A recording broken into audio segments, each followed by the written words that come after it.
Okay. Thank you, ladies and gentlemen. I declare open this hearing of the Senate Rural and Regional Affairs and Transport References Committee inquiry into regional aviation. I'm the Chair, Senator Ross Cadell. I'm joined by Deputy Chair, Senator Glenn Sterle, Senator the Honourable Richard Colbeck, Senator the Honourable Bridget McKenzie and Senator Peter Wish-Wilson. These are... Not so honourable. Yes, in so many ways. Downside of not being in government. These are public proceedings being recorded and live streamed in sound only via the Parliament's website, and a Hansard transcript is being made. Some witnesses will participate via teleconference also today. I remind all witnesses that in giving evidence to the committee, they are protected by parliamentary privilege, and it is unlawful for anyone to threaten or disadvantage a witness on account of any evidence given to the committee. And as such, action may be treated by the Senate as a contempt. It is also a contempt to give false or misleading evidence, but witnesses also have a right to request to be heard in camera. If a witness objects to answering a question, they should state the ground upon which the objection is made, and the committee will determine whether it will insist on an answer, having regard for the ground on which it is claimed. If the committee determines to insist on an answer, a witness may then request that the answer be given in camera.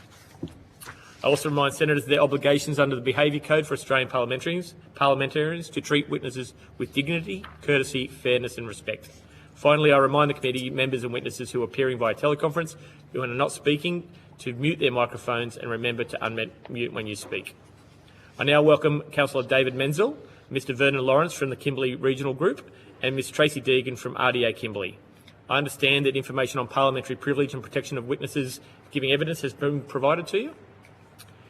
For the Hansard record, we'll start and go down. Will you please state your full names and capacity which you appear today? Tracy Deegan, Acting Director, Regional Development Australia, Kimberley. Vernon Lawrence, I'm the CEO at the Shire of Wyndham East Kimberley, and I'm also responsible for the administration of the Kimberley Regional Group. David Menzel, Shire President of the Shire of Wyndham East Kimberley, and also I chair the Kimberley Regional Group, the group of the 4 local governments of the Kimberley. Okay. I invite all of you in turn to make a short statement, if you opening statement. Sure. Thank you for the opportunity to speak today. Regional Development Australia Kimberley welcomes the inquiry into the state of Australia's aviation sector and its ability to deliver reliable and affordable services to rural, regional and remote communities, and the chance to present evidence from one of Australia's most remote and aviation-dependent regions. RDA Kimberley works across government, industry and community to strengthen regional economic outcomes. In the Kimberley, aviation is not a discretionary service. It is an essential public transport. There is no rail alternative, and road access can be disrupted for months in some communities during the wet season. To put that in context, driving from Broome to Perth takes more than 23 hours, and from Kununurra it can take 3 to 4 days to travel safely. Aviation underpins tourism, workforce mobility, health and emergency services, government service delivery, supply chains and community wellbeing, particularly for those in remote communities. The regional aviation market is structured constrained by vast distances, a small and dispersed population, extreme seasonality and high fixed costs. Many of those costs, including safety, security screening, regulation and infrastructure, do not fall when passenger numbers are low, and as a result, the cost per passenger can fluctuate seasonally to be incredibly high. Limited competition makes that worse. On the Broome-Perth route, Qantas and Virgin account for 90% of passenger traffic, and there is no low-cost carrier option. That lack of competition has a measurable price effect. Recent market data shows that Perth to Broome fares are significantly higher in revenue per available seat kilometre, or RASK, than a comparable route from Sydney to Cairns, where more airline choice exists. Unfortunately, the high fares do not eliminate demand, they change behaviour. They reduce travel frequency, shorten visitor stays, delay access to services, shift costs onto households and governments, and constrain regional economic development. In tourism season, very high return airfares can push visitors towards cheaper domestic or alternative international destinations. And unfortunately, market forces alone cannot correct these outcomes. Targeted fare caps and subsidies do help, but short-term programs, uncertainty and limited seat availability reduce their effectiveness. And more importantly, they do not solve the underlying issues of frequency, reliability and competition. Accordingly, RDA recommends 4 actions. First, federal and state risk-sharing mechanisms be designed to support thin routes, manage seasonal volatility and enable capacity trials. Second, regulatory settings are reviewed to ensure that they are proportionate to scale and risk, streamlined across jurisdictions, and are supported where there are unavoidable costs which need to be recovered. Third, predictable long-term investment in regional airport infrastructure. And fourth, consistent targeted airfare assistance focused on essential travel rather than short-term or blunt market interventions. In closing, aviation in the Kimberley is not a lifestyle choice. It is foundational infrastructure. Policy settings that recognise this reality are critical to delivering reliable and affordable services over the long term. Thank you. Other views? Shire President David Menzel will talk you. on behalf of the Kimberley Regional Group. Thank you, and welcome, Senators, and thanks for your the opportunity to appear before you today. In the Kimberley, aviation, as mentioned previously, is not a discretionary service, it's essential public infrastructure. For our communities, particularly during the wet season, it is often the only reliable means of accessing healthcare, education, government services, as well as economic opportunity. The evidence before this inquiry is consistent and clear that airfares in regional and remote Western Australia are high, volatile, and in many cases beyond the capacity of our residents, our businesses and the service providers to absorb. Importantly, this is not simply a pricing issue, it's a structural issue. We're dealing with very thin markets, limited competition, high operating costs and strong seasonality conditions, where market forces alone cannot deliver equitable outcomes. The consequence is that high airfares do not remove the need to travel, they only suppress it.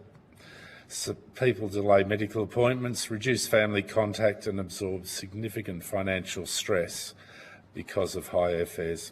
At the same time, the private sector, governments and service providers face increased costs to deliver those essential services across our region. There's also the direct economic impact. High airfares constrain tourism, limit our businesses' ability to grow and increase the cost of doing business in the north. And in effect, aviation can act as a brake on regional development.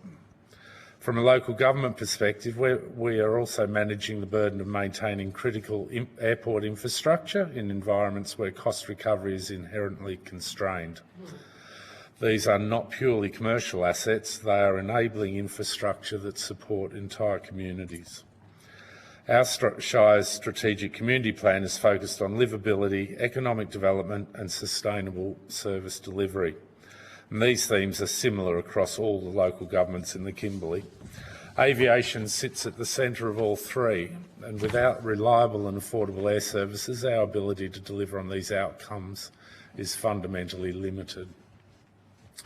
The key point we'd make to the committee is this. Aviation in remote Australia must be recognised and treated as essential infrastructure as public transport is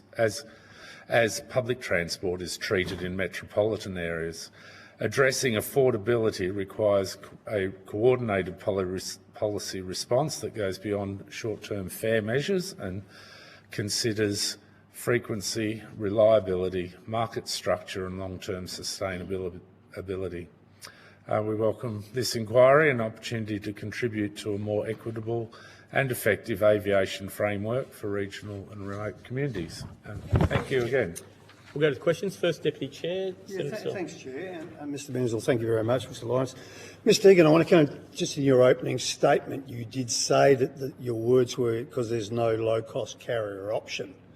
Now, I'm sorry, I'm not all that hot on the internet like my staff are, but when I was here the week before last, because Qantas do not fly their own planes into Kununurra and rely on a code share with Air North, please don't hold me to this, but we can find out the exact figures.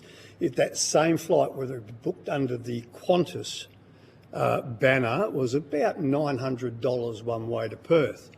The same flight, if it was booked under an Air North banner, was, I think, about $270. Mm-hmm. Really? Want to add to that? Yeah. So Both of you, please. Yeah. In referencing that low-cost carrier and these gentlemen are much more wise in the ways when it comes to the East Kimberley, and I'll lean more heavily on the West Kimberley. When I talk about low-cost carrier coming into the region, we're talking more about, I guess, the incoming, outgoing traffic out of Broome. So we've obviously got Qantas and Virgin, which are the main two carriers, but there's no low-cost Jetstar option or that sort of offset which increases that competition to bring those rates down. You are correct. The difference in pricing between Air North and Qantas was significant for this week. And it's interesting given that essentially it's the same plane that's operating a lot of the time, that differing price happens. Now, I don't understand how they come up with those pricing structures, and I do understand that each of the airports function as far as those underpinning costs differently. That would be a question for the airlines, I would say. Fine. Mr Menzel. For the benefit of those not familiar, Western Australia, we do have a residence capped airfare scheme which allows those of us with a airline membership and a local postcode to have a capped airfare to and from Perth. The option for the Perth people coming here doesn't exist unless there's a special campaign on, or airline or government. So there's quite a few. The market's been manipulated quite a bit by outside forces. So it's not particularly the airlines that have done that. We also have a very small option of a residence airfare to Darwin and to Broome, but it's not really been marketed that well yet. So that's in the real world. When we come to going online and finding an airline price, well beyond me, but I think dynamic pricing in all markets has been a relatively recent phenomena, which I think we could all love to do without, except maybe if we owned airlines or were selling tickets. So I think that a lot of that extreme pricing, I seem to remember you used to be able to get nearer to a flight time and the price would, they'd be selling off seats. Obviously now the nearer the flight time, the price rockets. So it's well beyond me to work out the pricing structures, but we know that they're very expensive. They stop people flying. Darwin is a 6, 8, 10-hour drive, and people choose to do that rather than fly because on any given day the cost it's cheaper to drive one or two people. The danger of that is another matter. Thanks, Mr Menzel. And Chair, I did say one, but sorry if I could just follow on. But the reason I wanted to raise that, and this committee is not short of a lot of information around airport aviation pricing. We've had Qantas before this committee more times than I think I've had hot dinners in Canberra. But it is this town, and please correct me if I'm wrong, you people are the epicentre of the town, not me, but after 46 years it's not hard to work out. Take out agriculture, irrigation and cattle, tourism is and social services, of course, but tourism is a huge industry here. And I just wanted to highlight why the tourism industry struggles here in Kununurra. Me, I wouldn't give you 2 bob going to Asia when you've got the Kimberley here. But this is the problem because we've got international and domestic tourists who get on Qantas or get on Virgin, and I'm not knocking Virgin, okay, let's just get this clear, and Google and think, why am I going to pay that money, not knowing that they're the same damn plane is going to be $700 cheaper maybe on certain times of the year. I'm going to go to Bali instead. So with your tourism hat on, both of you, how's that bounce around town? Very frustrating. So it often is so expensive to come here that a short hop to Bali for the West Australians is obviously maybe similar to a Fiji or whatever in the Pacific for the East Coast. So very hard to deal with that, especially when the price difference is so high on the transportation part of the holiday. So we do suffer severely from a lack of even West Australians finding the time or money to get to the Kimberley, and it's a 3-hour flight. It's often a $600 fare one way, $1,200. That's pretty typical. sometimes cheaper, sometimes a lot more expensive, but major problem. And again, I think it goes to the fact that what we see in WA is not a tourism targeted airfare schedule. Everything seems to be like a business airfare marketing. So yeah, there's not those low-cost carriers and not enough low-cost options. So I think people get mentally just tune out because it's always expensive. You never see the sale, or they never notice the sales, so they don't bother looking.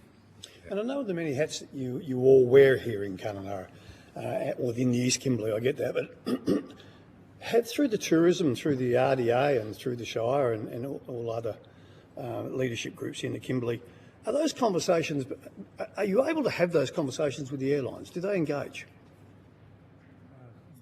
Yes, Senator, we do through the Department of Transport down in Perth. They have an annual aviation get-together here in the east of the Kimberley where the airlines are invited. So we generally have Air North, we have Virgin, we have Nexus. So we do have a forum where we can ask them questions and they reply. That forum's been going on for a number of years. The questions remain the same and the answers remain the same. So not much is changing. Yep. Senator, just to flesh out some of the answers that David was giving, just recently, well, in fact this week, we had to bring a consultant up from Perth. A one-way ticket booked. He tried to book a one-way ticket 2 days out from the flight, and that was 2,200 was the option. One way up here to yes, yeah. My wife happens to be flying to South Africa this evening, and her return flight is $2,300, and that was booked about 4 weeks ago. You know, we managed to get him a return flight, but that was 2,800 return to Perth. So not cheap. And he's up here helping us deliver a housing project. So the impact on cost on service delivery becomes very, it just blows costs out of the water. Well, I suppose now we've opened that can of worms. I'll secede through you, Chair, for other senators to have a few questions. So I will now move to, probably not the first time today, to Senator Mackenzie for a 10-minute-ish block before we... Thank you, Chair. I do appreciate it. And you've got a wonderful city and region. Had a quick walk up Kelly's Knob this morning, so the view was amazing. It's my first time in Kununurra. I just wanted to go to the regional airfare zone cap. Has that actually, delivered long-term, meaningful affordability for passengers here in the East Kimberley? I think in our submission we might have said that that's not the answer, but it's certainly providing a relief measure to locals so that we can actually afford to travel to Perth and return at a reasonable known cost. And as the CEO's just highlighted, the shock of going on a flight seller site on the web, you just never know what you're going to face, but it's rarely pleasant, and it could be, it could be a 300 fare on a cap fare that turns into a 1,200 fare on the open market if there's no other options. But yes, it has, for local residents, it has provided some level of comfort. And I think a lot of it's mental. Like if you've got the air conditioner in the house, you don't always have to turn it on. If you haven't got it, the hot weather arrives a lot earlier and a lot harder. So it's really that mental strain on people. If they know they can't quickly get to their family in Perth or Melbourne or where, and let's face it, the majority of our residents have moved here and have left family and friends elsewhere, so that connection is super. We haven't grown up and three generations in this town. We might be just there with a few families other than our traditional owners, but most of us have moved here, so those connections are critically important to mental health and retaining staff, retaining our residents here. So that's where it really costs our community in turnover. We work on about 30% turnover of people in this town. A lot are a contract, a lot of it's government services, so a lot of people would come up on a 3-year contract, but yeah, other businesses face the same sort of turnover level. So on notice, not now because I have got limited time, I would like to understand what impact the cost to running the council, running the RDA, running business is in that they have to build in airfares, whether it's consultants, whether it's a health service that's having to build in getting allied health professionals or etc. In and out of Kununurra. I'd like to understand the impact of that. The Shire of Wyndham East Kimberley last year issued a tourism plan 2025 where you did discuss airfares and really spoke about removing cabotage restrictions in that submission and that plan. So is it still Council's view that the Commonwealth Government should look at removing cabotage restrictions in an attempt to shake up the industry and achieve lower airfares? Answer that. Yes, Senator. That bit of work was subcontracted to a group called the East Kimberley Marketing Group, which is a group of tourism organisations in town that specifically look after marketing the area and trying to get more tourists here. So that was really their feel that if cabotage was removed, then airfares would probably drop, and I think there's some evidence around the world that that actually does happen. So from a council point of view, yes, we endorse the document, but I don't believe that our councillors around the table have got a firm opinion on that exact point in the document. Yes. And I understand in 2020, RDA Kimberley released a regional brief on the state of the tourism industry, and the first recommendation of that paper was that the Australian government, 2020, well, it must have been our government, remove the current cabotage restrictions as they apply to air services to and from the Kimberley region for a 3-year trial period. Is that recommendation still the view of the RDA? And I'll get to the tourism sectors when they get in front of us, but in the Kimberley. I'll need to take that one on notice, only because that was pre my time, but I can go back and reference that and double check. That would be fantastic. Yep. I note the RDA's opening statement, the framework about a federal state framework, which I find it's a nice creative solution because we flew in from Darwin and I guess there is sort of this antiquated view of the world that we're all these constrained states instead of like flying all over our commonwealth, and particularly as we develop the north, that's going to be more and more important. How does that work at the moment? So if you're using your Western Australian sort of fare assistance, can you access Darwin using that scheme, or is it only for flights within WA? Thanks, Senator. I'll have a go at that one. No, so the state will subsidise flights for residents from Kununurra to Perth. In the initial stages, I believe they offered it to Virgin only, even though Air North does a through flight. And I believe now that Air North has a offer as well. The problem is that Virgin, you can go on their website and book a residence fare. You can find it in there eventually.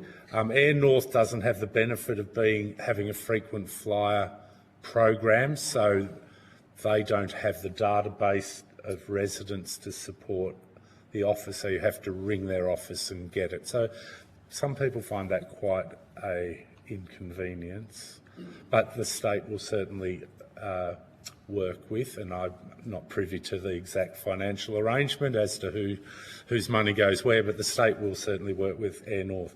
It is worth noting we often criticise Air North. They have a limited number of jets, so scheduling in the case of a technical fault can be a problem. So we do bag them out a bit. But referring to your There's a long list of culprits in this sector. referring to your black lines that we like to call state borders and territory borders, it's worth noting that Air North did provide a interstate service all the way through COVID into WA. So probably the only airline in Australia that was crossing borders all through COVID. So, you know, credit to the WA, as we know, was renowned for the strength of its border. So there are ways of working through problems when we need to. And just in terms of that state-federal framework you were speaking about, is that something, you know, because different states have different ways of regulating routes, supporting specific routes and specific communities. Would you like to see a more sort of joined-up national version of that, or what were you talking about when you said a federal state?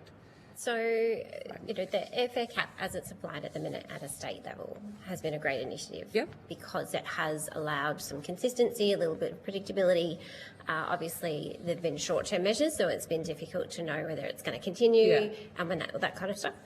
But from that point, even if you were to book an airfare and you wanted to go to Canberra, you separately have to book your Broome to Perth link in order to get that zone capping, and then book your Perth to Melbourne, Melbourne to Canberra hop. They can't be booked on the same booking in order to be eligible for that, which is painful. And then if you book them separately and one flight is delayed, it doesn't automatically... So it gets messy. It's just a but I think, disaster. when we're looking at multiple mechanisms to... I won't say revolutionise, but that's a bit dramatic.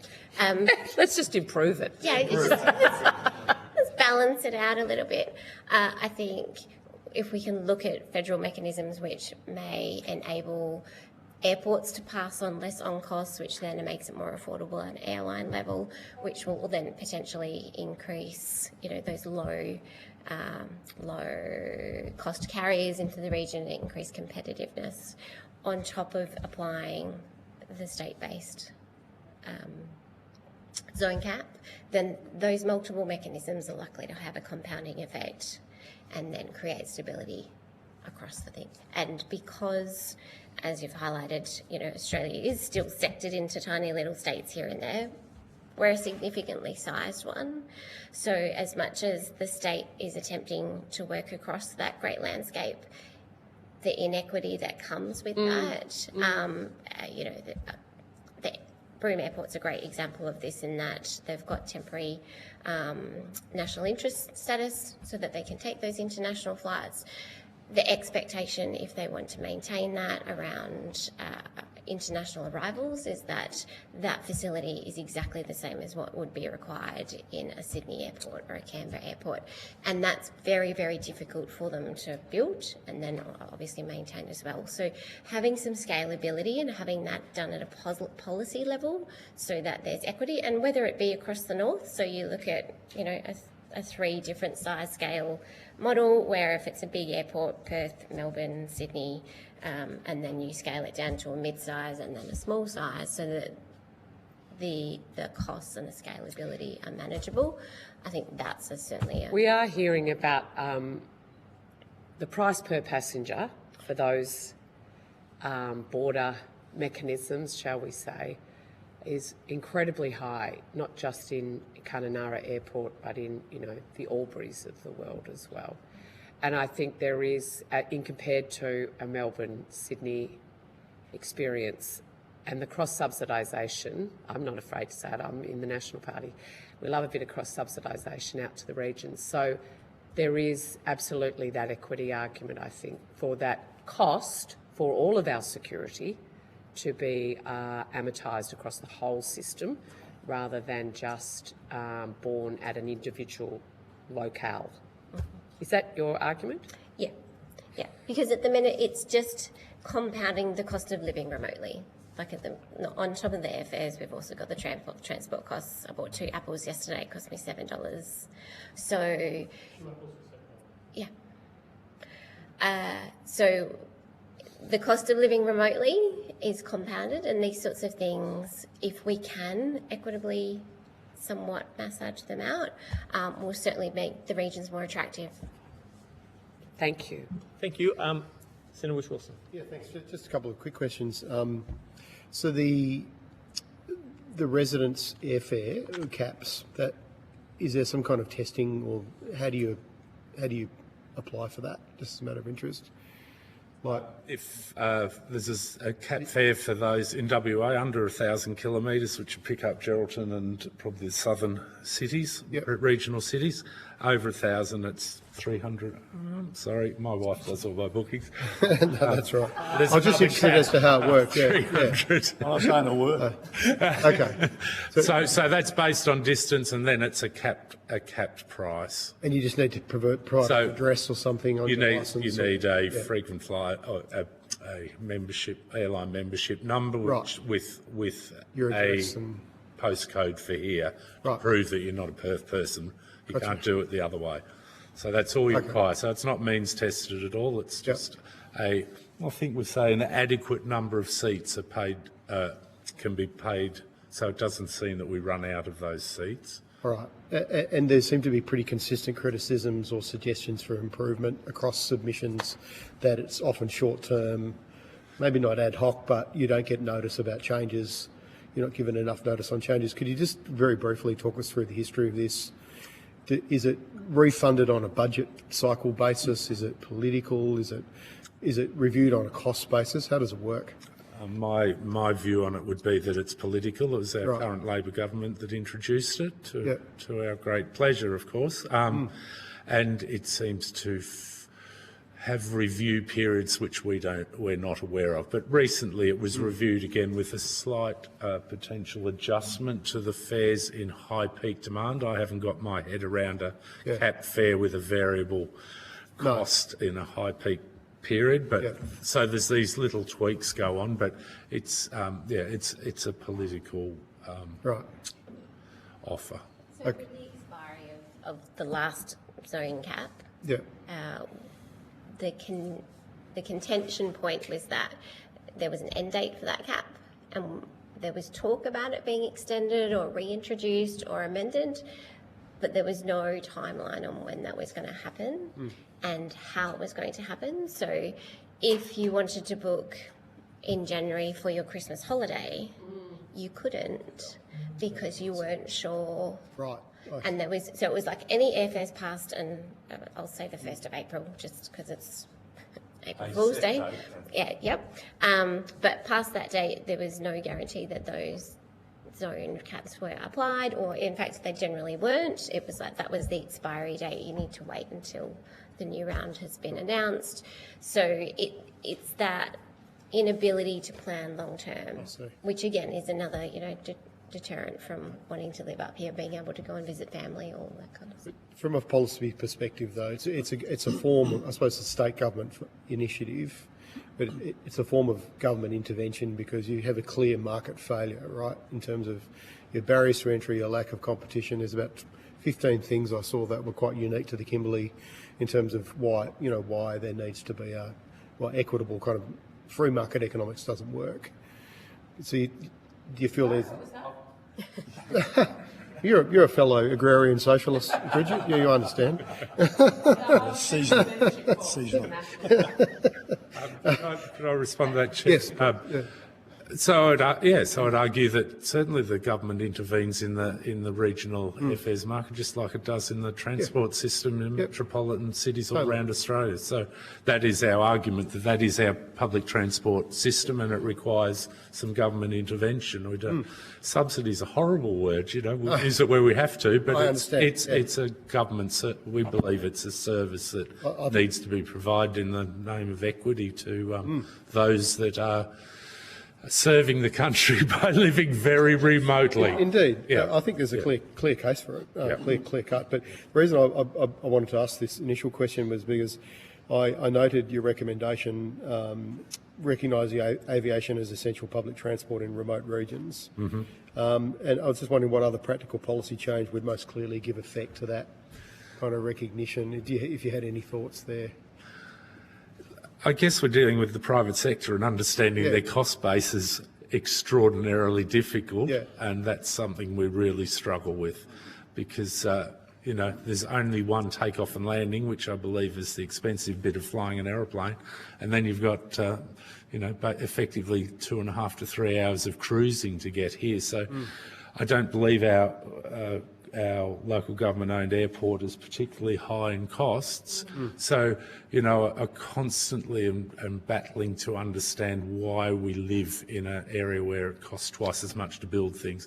Understanding those costs, and I'd love the committee to come to a very clear understanding of some of those cost drivers in the airline industry, so we could all make some better calls on the truthfulness or the transparency of some of the things we're being told. Yeah. I just don't quite get it. I understand if you have a breakdown here and all your technicians are in Perth, well, it's a 3-hour flight to get them here, however you can do that. So there's some inherent risk there that will have to be priced in, but I don't understand why it burns more fuel per nautical mile in the air or takes more fuel when most of it's cruising fuel anyway. Well, it's certainly the aircraft we came in on yesterday, the North Air one. We've heard evidence. I wasn't in Albury, but I know that some of the committee members were talking to Qantas about how expensive it is to run some of the short haul, the Dash 8s and the turboprop aircraft. And whereas I would have thought a 3-hour flight from Perth, for example, that I came in on would have been fairly low in cost. I'm just assuming, without knowing too much about the differences between the aircraft, but my understanding would be the same, that it's the takeoff and landing, so that cruise component, other than those other extraordinary risk factors that they may need to price in. But have you any idea what governments could do differently if aviation was treated as essential infrastructure rather than discretionary transport service, like you mentioned, Ms. Deegan? Or? I think by definitely looking at the infrastructure and I guess the safety and all of that kind of stuff, which is consistent across airports, whether it's a large airport in Sydney or a small airport in Kununurra. I think understanding again what those cost mechanisms and structures are, and being able to apply them more consistently is really, really important. The fact that the aviation sector, airports are. Some of them are fully private sector, some are run by shires. I was speaking with Broome Airport the other day. They've actually been very transparent with their costing and how they go about doing that. And they didn't get a chance to put a submission in, unfortunately, due to a changeover in CEO at the time that this was happening. We may be open to a late submission if you want. Okay, yes, I will definitely get that through to you because they were more than happy to. Yeah. Yes, and they were very transparent in how they looked at their cost structure. They are, even though they are owned by a private group, their thinking is very similar to Michael McConaughey from Nexus, which is we're here as a public service. So we're not here to make billions of dollars, which is never how you make money. You don't buy an airline. That's how you become a millionaire. But the costs that they are having to pass on are part of the problem of chain of problems that are coming through. So I think looking at that underpinning costs that are coming through from a policy level, from both federal and state, how that can be adjusted and obviously spread out somewhat is one of the key mechanisms, I think, which is likely to impact change. Okay. And then obviously that transparency around how those cost structures are managed. Each airport is able to do that at their own discretion, whether it's using the RASC sort of mechanism or otherwise. Look, just two very quick questions. Follow up on this one. How long have you been kind of raising these specific issues that you've raised in your submissions? Presuming this is not your first rodeo. It's only my second rodeo, actually. Okay. I'm 3 weeks in. So I'll have to take that question on notice and go back to RDA, but these gentlemen... I think probably my first one was when I was sitting on the board of for developing the Northern Australia White Paper, and I think cabotage and many other topics came up in that, and remain topics of interest. Right. And especially as we've got, those extreme points in the country like Broome. I thought there was some work done on that around Darwin, but I'm not sure that we had any takers on the offer. But again, Darwin is, again, a very unique market that doesn't fit in particularly with East Coast and even Southern Australian markets. Going there tomorrow, and actually a lot of the submissions did raise a lot of very similar issues to what was raised for Kununurra. Look, just because other senators have got questions, just my last question relates to Senator Mackenzie's question about cross-subsidising around the country.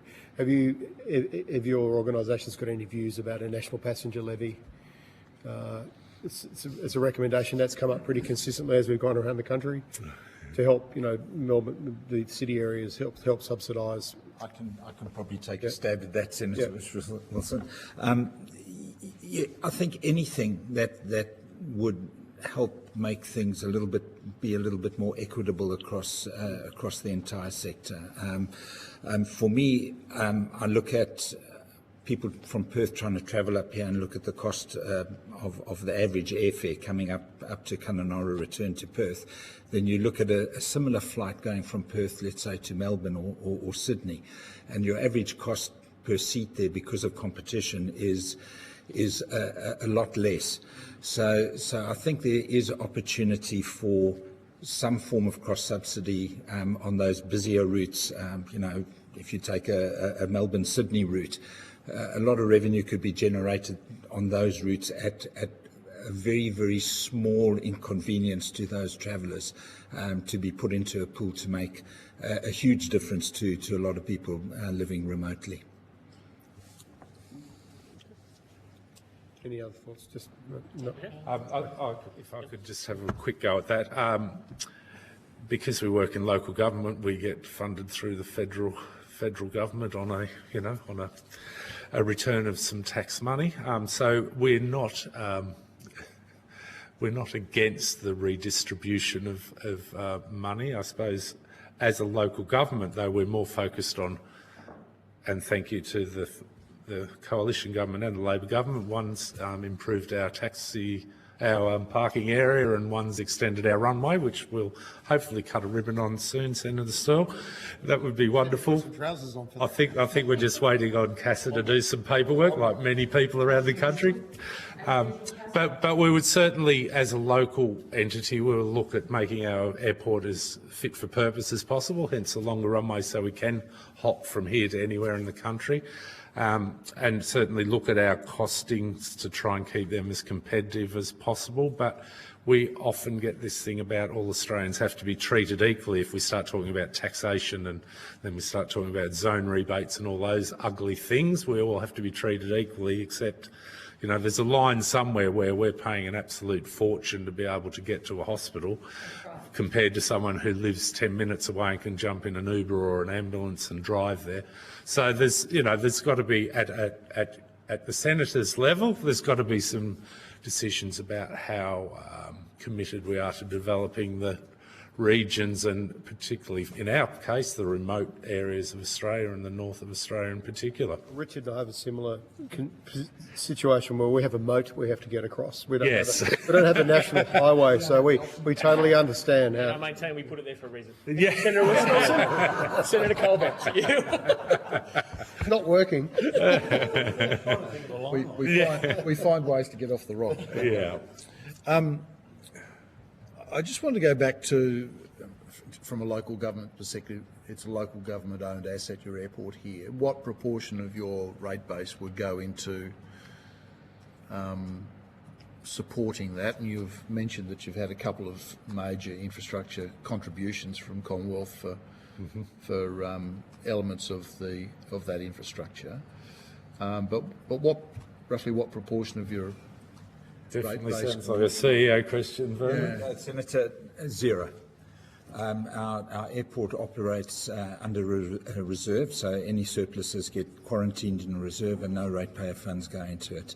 And the funds that remain in the reserve are there purely for asset management purposes, so we can renew our assets as and when they fall due. Except for major things like apron and runway extensions. Yeah. So those. Yeah, the runway extension was essentially new works. We constructed a new apron, and so there were some new works in there. We managed to get upgrade work, so it wasn't just purely renewal. Our apron had a pavement rating that wasn't adequate to support a 737, and the 737s that were landing there were operating on a concession. So upgrade works were absolutely necessary in order for us to be able to handle the bigger aircraft that they can, at some stage possibly go without a stop and without any restrictions over to the East Coast. So that body of funding was essentially to upgrade our asset to allow us to have more capacity operating out of our airport.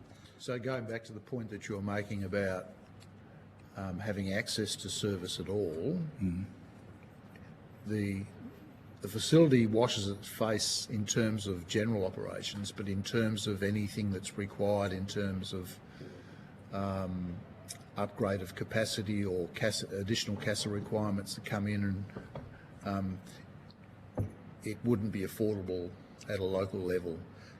I can give some concrete examples around that. We had to replace our security system about 2 years ago, and that cost over $1 million, and we funded that internally. We at the point now where we're going to replace our baggage screening facility. The quotes have come in at 1.8 million, and we'll fund that ourselves without external funding. But if our passenger numbers increase by 50% over the next 5 to 10 years, we're going to need a new terminal building. We won't be able to do that ourselves. We'll have to get external funding for that. Okay. So in terms of cost per passenger and the application of that to the airfares and what you're charging in terms of throughput for, how does that compare with what might be occurring in a metropolitan airport, for example, that has significant throughput? It must be disproportionate to what costs for those larger facilities are. Oh, yeah, absolutely. Our landing fees, our passenger handling fees, the screening fees are a lot more expensive per unit. That's because we have just a bit less than 100,000 passengers going through our airport a year. 100,000? Yeah, about 100,000, and just less than that. So in order to make sure it can be financially sustainable, we have to pitch the prices based on those volumes. I would think Melbourne probably has 100,000 passengers going through a day. So obviously their cost structure over there, well, their throughput over a fixed cost is going to mean price per person is going to be a lot less. That puts perspective in. I mean, I live in Devonport. There's about 30,000 a year go through that. So it's not jets, but it's comparable in terms of throughput. What are the loadings like on the flights? What are the loading levels for the services that are Very high. We're going to make it worse. At least they used to operate on a weight concession, so there was a lot of empty middle seats, but it's rare to find an empty seat anymore. So you're basically running at capacity, which We believe so. Yeah. The airlines would have those numbers better. Just trying to book people to come up and do work for us up here. More often than not, we're told that we can't get a return flight on one airline. We have to go across different airlines, which makes it a bit more difficult. Just recently, the only seat that was available was a business class seat at $1,700 one way. So at this point in time, it's difficult to get a seat on a flight. So with the dynamic pricing system, it makes it worse. Absolutely, yeah. Certainly works. I think it should be returning a good dividend to the airline, but we would hope that would allow them to incorporate some more flights. But we're not. I was going to ask you about that circular conversation that you've been having for a period of time with the airlines. I would have thought that would have been part of the discussion. Well, Virgin at one stage had 5 flights a week through to Kununurra, and they were using 737s, and so there was always the ability to get on a flight when you needed to. We now have, we have over the recent past only been having 2 flights a week. So that has really shrunk the amount of available seats. And yes, with dynamic pricing, I understand the term is it's now a high yield route. In other words, very profitable. I think you can make that conclusion.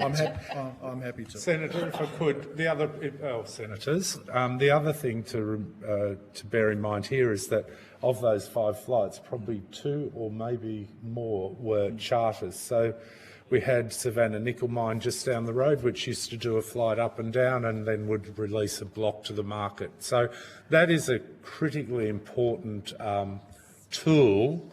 The benefit of FIFO is that we might get some planes in for our resident population. So that's an important place. So, as with all good nickel miners, they've shut at the present time.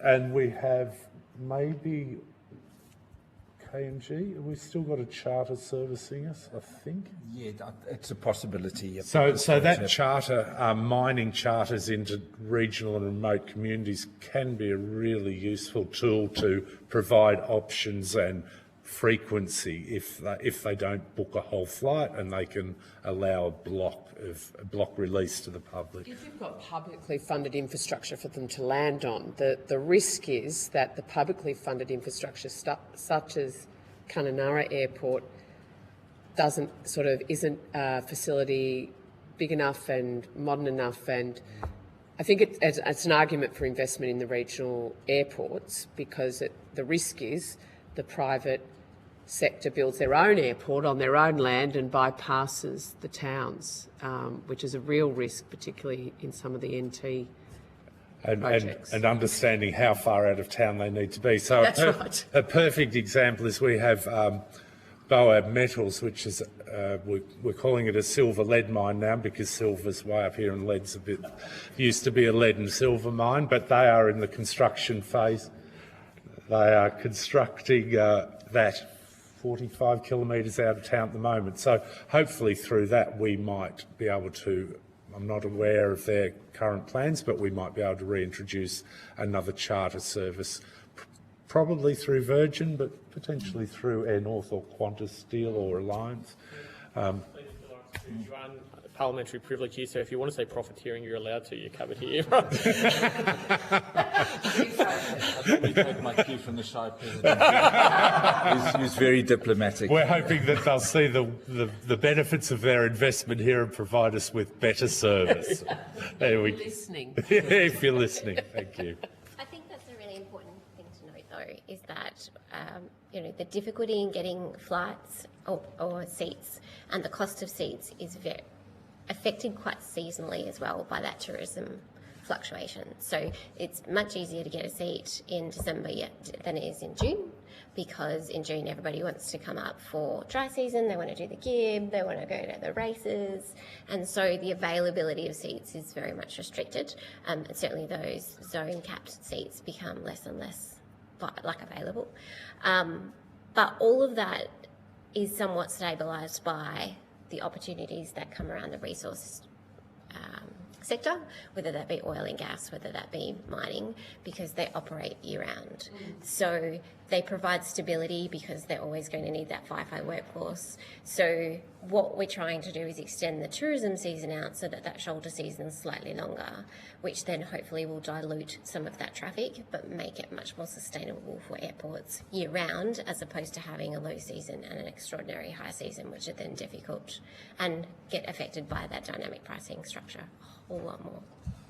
But we would not be unique in having a on and off season. Most of Australia has a high and a low season, so we're trying to extend ours. But again, that, as far as I could understand, aircraft utilisation, you pull them out of the high season in one area and put them into the high season in another. So I don't believe that should be unmanageable.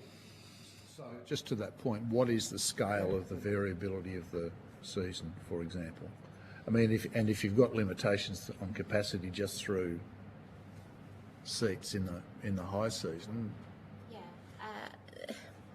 they're quite extraordinary depending on the year. So, and I think you're talking to some of the tourism experts later on today, and they'll be able to give you some better insight as to how that fluctuates. But certainly, even from a capacity of numbers in one vicinity at a time, Broome tends to work on a standard population of 11 to 13,000 people in the wet season. That can go all the way up to 50,000 during the dry, and a significant portion of that are people that are flying in for tourism, for races, that kind of thing. So just those numbers alone demonstrate that there is more people on the ground, more need for more airfares, planes, consistency of available flights, interstate flights as well as intrastate flights. I would say from a state perspective, we're pretty good with the intrastate flights. They're relatively consistent and reliable. We'd like potentially some more of them, but they're not too bad. But when it comes to being able to access interstate flights, that's quite seasonal as well. So, Do you know, you talked about the subsidy that provides for the resident fare. What's been the contribution to supporting that? Do you know how much that has been coughed up by government to ensure that that occurs, or is it managed by the Alliance? Senator, I'm unaware of that. I think I'd be the wrong person to ask. I think there was a budget estimate based on the new round of funding that they were releasing, but they haven't to date, as far as I'm aware, released what was spent previously. That's kind of just managed. So they don't like to tell you in advance, so the airlines can't just swallow the whole lot up to get the... Yeah. I would hope there's some financial controls there so they don't get swallowed up without being passed through. I would hope that the subsidy might be tied to the number of seats that were sold. I don't... Is it a guarantee? Well, I'm trying to understand what the form of the process is. Is it an underwriting where there may not necessarily be a requirement to hand any dough over, or is it actually a subsidisation of seats? Because when I go back to the numbers we talked about with respect to what the loadings are, the aircraft are chockers. The routes, as we said, are doing okay, high yielding, to use the industry term, but they'd have to be making. Turning it quick. My understanding of it is that the state pays the difference between the zone cap fare and what the normal fare is. Yep, that's it. We've as a Shire, we've been approached by the WA Department of Transport on our airport charges for the next year, and the conversation was around maintaining our passenger handling fees and screening fees at a level, because if we increase them, that would mean the state would have to pay the airline the increase. So the airlines are squealing to the states too about the yes, terrible costs that are being imposed by airport owners. Yeah, so like they're complaining to us. So yes, the Zone cap, like just very quickly, how is it set? Is it on some kind of long-term pricing average, or is it on a return on capital for the airlines? I don't know that answer, Senator, but as Shire President mentioned a little earlier, there's two. There's one within 1,000 kilometres, which was set at about, I think it was about $250, right. And then one for more than that, which was set at $299. Okay. That has just changed slightly. But I'm not sure what the science and what the modelling behind that was. We can find out. Yeah. Sounds about right. Black box. Black box of marketing. I've got one last question. I think it was you, Mr. Lawrence, talked about the market being manipulated by outside forces, or it might have been you, Councillor Menzel, earlier. Said maybe. I know you say it was this one. Not just the airlines. I'm sorry, I'm struggling with that one a little bit. Did I say that?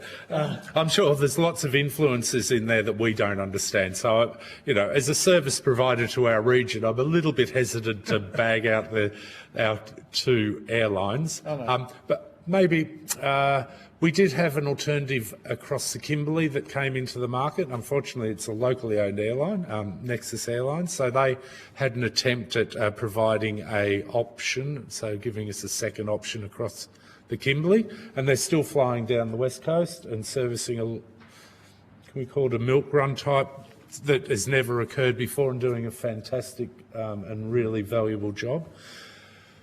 Maybe my reference was to the fact that they came in and the incumbent here suddenly seemed to have lots of larger planes, more seats, potentially more frequency as well during the period that the competition came in, and I guess the New York pocket was deeper than the funder of our local airline. So that was unfortunate, because it certainly didn't do any favours for our community. It didn't do the reputation of our incumbent, who's still there, any favours at all. But that's the private sector doing what the private sector does. So we've been asked at various times about the benefits of regulating that route. We don't have a view. We don't have the knowledge to have a strong view one way or the other at the moment. We're quite focused, given that we owe the federal government now, because they've just lengthened our runway, we owe them a business case to utilise that to get east. So we're really keen to explore opportunities to go east. Melbourne, we had 40 Melbourne flights booked and almost half full on May 2020, and if you remember, we locked our state borders for COVID about that time, so we cancelled the whole program. But we need to revisit that, and we've started discussions with one of our underwriters at that time, stakeholders. Did Bonza talk to you at all about direct routes before they went bust? Yes, yes, Senator.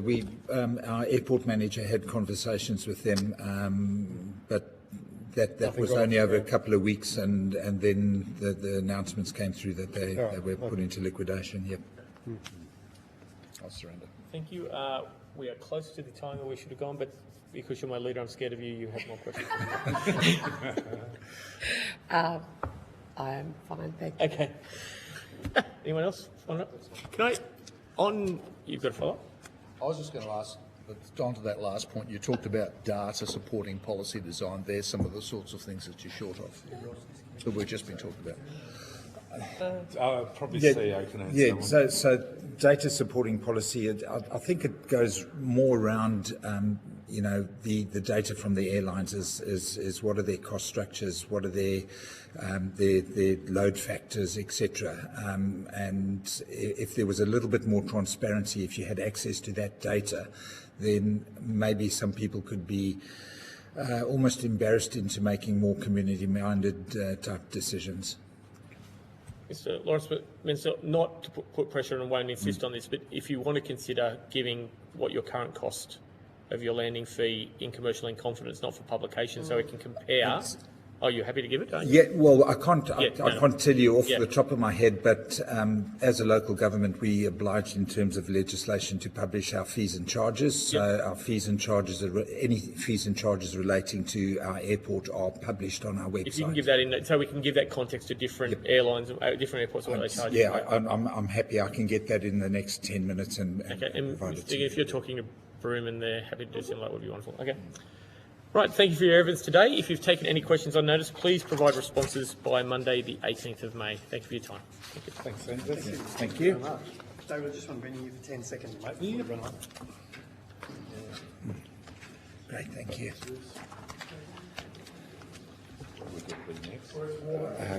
We've got to be at Lily Lagoon.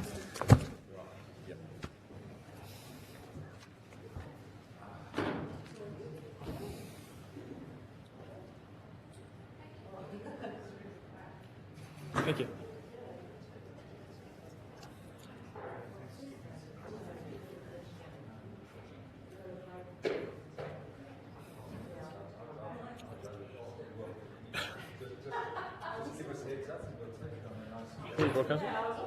Yeah, we are.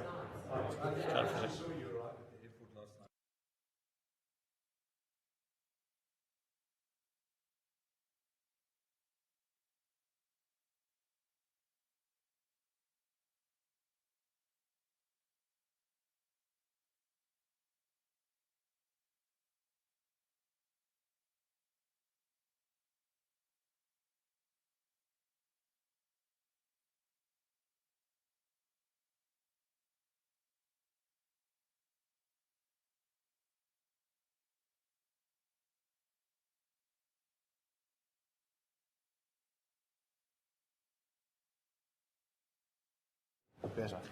Yeah. Broadcast. Okay. I now welcome Ms. Sophie Cook from Ord Valley Events and Mrs. Vivian McAvoy from the Kununurra Visitor Centre, who joins us via teleconference. I understand that information on parliamentary privilege and the protection of witnesses has been given to you. Is that correct? Yes. Okay. And for the Hansard record, starting in the room, will you please state your full name and your capacity in which you appear today? Good morning. My name is Sophie Cook and I appear in the capacity of the Chair of Ord Valley Events that hosts the Ord Valley Muster, Right. among other things. And I'm Vivian McAvoy. I'm the CEO of Ord Tourist Bureau. We operate at Kununurra Visitor Centre and Argyle Homestead Museum. Okay. I will now invite each of you, starting again with Ms. Cook, to make a statement. Good morning. Thank you, Senators, for being in Kununurra today, and thank you for inviting us to have a contribution to this consideration. Whilst I sit in the capacity as the Chair of Ord Valley Events today, I also own a number of hats in this community. I am a business owner. I am a passionate community advocate. I am also a mother of children at boarding school in Perth and a long-term resident. So I am happy to answer questions that hit any of those today, but primarily my focus is on tourism and specifically for the Ord Valley Muster. Thank you for the opportunity to speak. I'm here today on behalf of Ord Valley Events, the community-led volunteer organisation that operate the Ord Valley Muster and Taste of the Kimberley. I would like to briefly start by talking about the role of the Ord Valley Muster, in particular that it plays in our region. The muster, which is held in May each year, was designed to extend the tourism season by attracting visitors in the very early part of the season. But it's more than just an event. It's a key economic driver for the East Kimberley, contributing between $3.5 and $6 million in direct regional expenditure during its 10-day delivery. It supports local businesses, creates seasonal employment and brings national attention to our region, and by which it creates demand. But what we're seeing is whilst the demand exists, access does not keep pace. From a visitor perspective, the message we hear constantly is this: we'd love to come, but then we looked at the flights. This is a barrier, a frustrating barrier, because where the opportunity to expand the event exists, with significant flows on benefits, we cannot do so if we can't get people here. During peak periods like the Kimberley Moon experience, the availability of sale fares becomes extremely limited and what remains are high-cost options. It is not unusual to see return flights from Perth to Kununurra in the order of $2,000. We recently had an event partner who was planning to attend with their family. For 2 adults and 3 children to travel Friday to Monday over the Kimberley Moon experience, the cost of flights alone was approximately $5,000. At that point, we lose people. And when we lose visitors, it's not just the event that feels it. It's the accommodation providers, the tour operators, hospitality venues, retailers, the entire regional community. The system does not flex to meet the demand of events like ours. Instead, we see limited capacity, rising prices, and reduced confidence to travel. Bringing artists into the region is also becoming increasingly complex. Many are travelling from the East Coast, requiring multiple connecting flights. Scheduling often forces overnight stays in Perth or Darwin, which adds cost, time, and fatigue. We also saw, briefly, what improved connectivity could look like. Nexus Airlines provided scheduling that allowed us to access East Coast ports within a day. That kind of connectivity makes a real difference in a remote setting.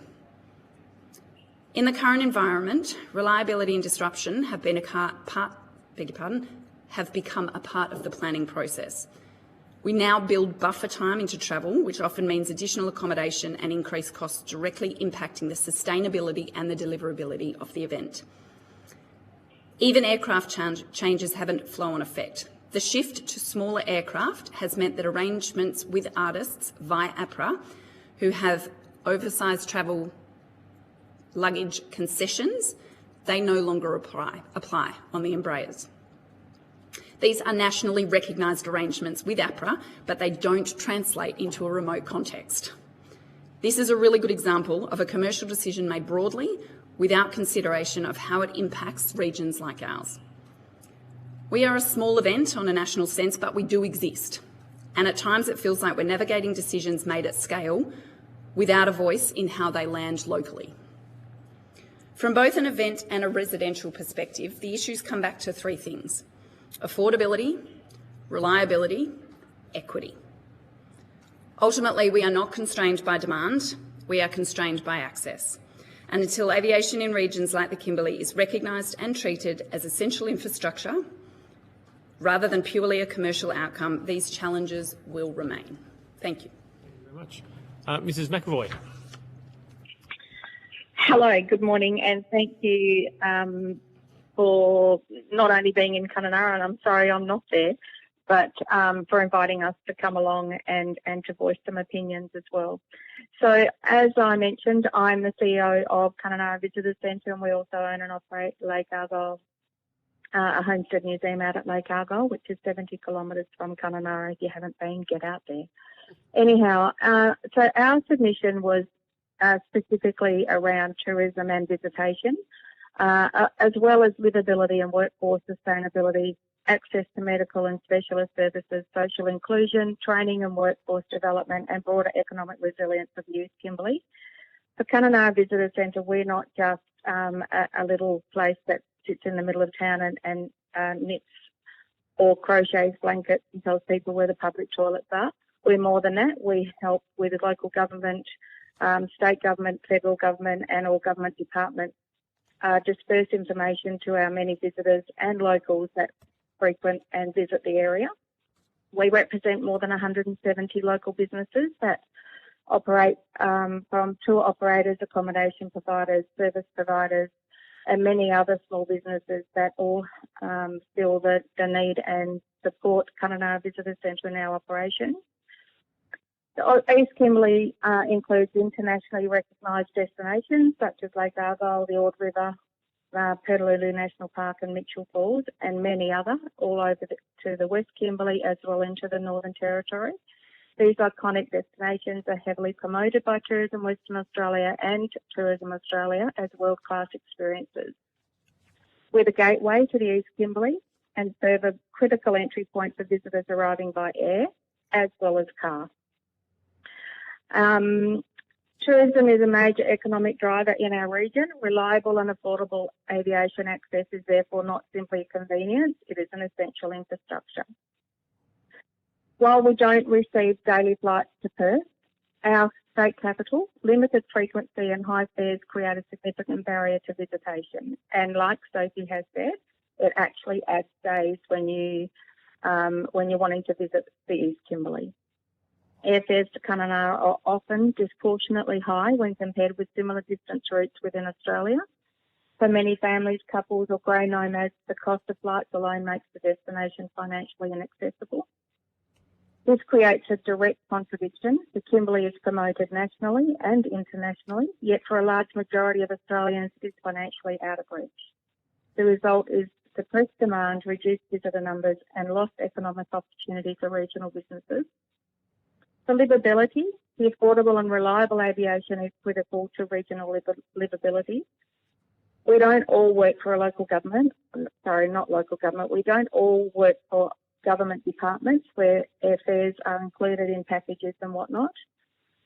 This impacts the ability of residents to visit families, those service workers that are here. We don't get the support through our employer, so it makes recruitment and retention of skilled workers harder. Our staff wellbeing and burnout is higher, and access to respite and leave is also higher. When flights are expensive and infrequent, simple activities such as attending family events, accessing professional development or taking leave become financially and logistically challenging.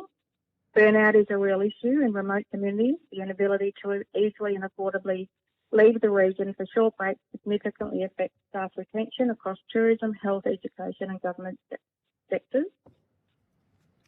The cost of flights to Kununurra also limits us as far as training and workforce development. This isn't just in the tourism space, it's in every space.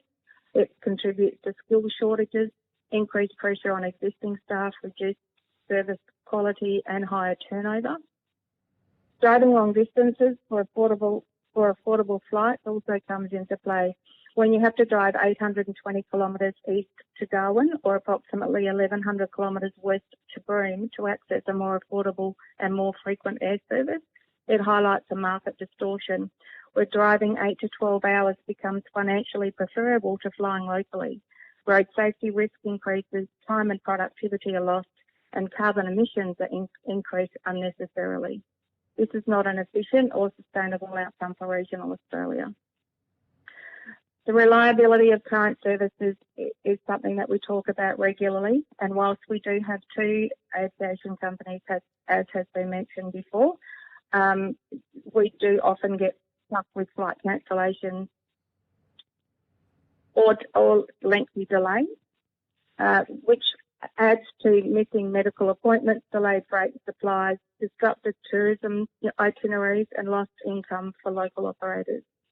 The broader implications for northern development, the Kimberley is often cited in discussions of Northern Australia development, regional growth and Indigenous tourism expansion. However, without affordable and reliable aviation access, growth is constrained. There's a disconnect between strategic tourism promotion and regional development policy and the practical reality of access. Aviation to remote communities should be viewed as essential economic infrastructure, not solely as a commercial market space. That's it for me, thank you. Okay, thank you very much. Senator Colbeck, questions? Thank you. So, in terms of recognising it as essential infrastructure, what are the key features you see as being a part of that? Reliability. Yeah. Definitely.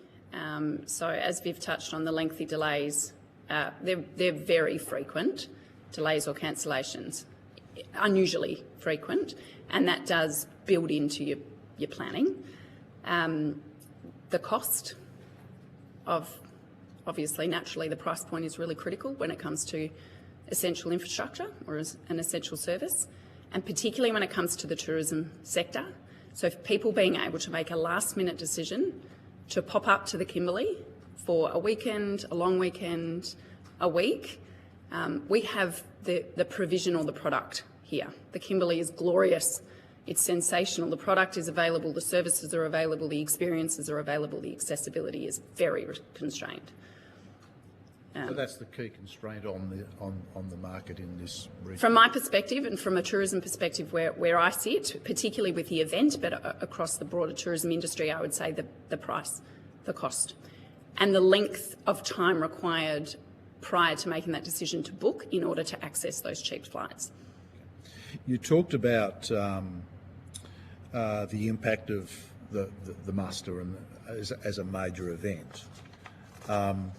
But effectively, if I'm reading you right, rather than drive increased capacity because of the demand that it generates, it effectively just drives up prices because of that demand and people wanting to come up and take up. So that it becomes a bit of a death spiral, really, because then the demand drives up price, which becomes an inhibitor to coming in the first place. Absolutely, and I think from an event management perspective that becomes really problematic. So if we look at our artists lineup, we have 3 bands, they come with an entourage.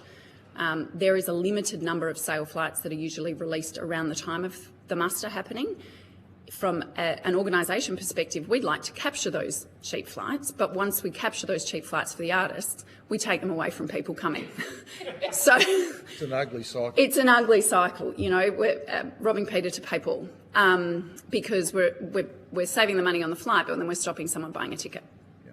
So you talked about reliability and aircraft actually taking off and undertaking the flight for serviceability reasons are one issue, weather's another one. But what does a reasonable schedule look like compared to what you have at the moment? Look, I think we had a brief moment of joy when Nexus came online and their scheduling was so considered. And I think Nexus was in response to the cancellation of that direct Melbourne flight. So the direct Melbourne flight motivation was to allow people to get to an East Coast port within a day. You can fly from Kununurra to Melbourne and access any East Coast port via transit through Melbourne in one day. So that was the motivation. The appetite was absolutely here, and in return, our capacity to then access that East Coast tourism market. When that fell apart because of COVID, Nexus essentially stepped in to fill that void with very considered timing of their scheduling so that we could still access those East Coast ports within a day. When Nexus cancelled their northern route, which was the only part of their route they cancelled, so the Darwin to Broome via Kununurra, that fell apart. So now it's an overnight. It is an overnight. You can access on some days, my family live in Victoria, I can access on some days, on occasion, one of the directions in one day via Perth and Sydney. No, not by flying Darwin. You can, no, I can do Darwin, Adelaide, Melbourne. No, sorry, not in a day anymore. No. So the importance of scheduling becomes a critical element of Yep. the overall viability, I suppose, of what makes something work. Yeah. And we heard in Albury where the scheduling there was, let's be friendly and say crappy, and that then impacted on the viability of the flights, which meant that the airline decided we'll pull out. Yeah. So having a decent schedule that works for people That's reliable. is critical. That's reliable. The planes need to take off. Is critical to the overall At the times scheme of people want things. And look, I think one Yes. of those considerations is it's often across airlines for us. So we may well fly via Darwin. Darwin is our closest port. Recognise it's not within the state, but it is, from a practical perspective, our closest port. So flying to Darwin to fly to the East Coast is far more sensible. The scheduling does not allow it. And then you face the challenge of that reliability. And Air North does have very inconsistent reliability with their flights. They are often delayed, sometimes brought forward with very little notice by half a day or a day. Yeah. So quite often it has been known to happen, and it's not infrequent that a 6 p.m. flight will take off at 11 o'clock in the morning, and you will get a text message that morning saying, by the way, we've changed your flight, it's taking off at 11 this morning.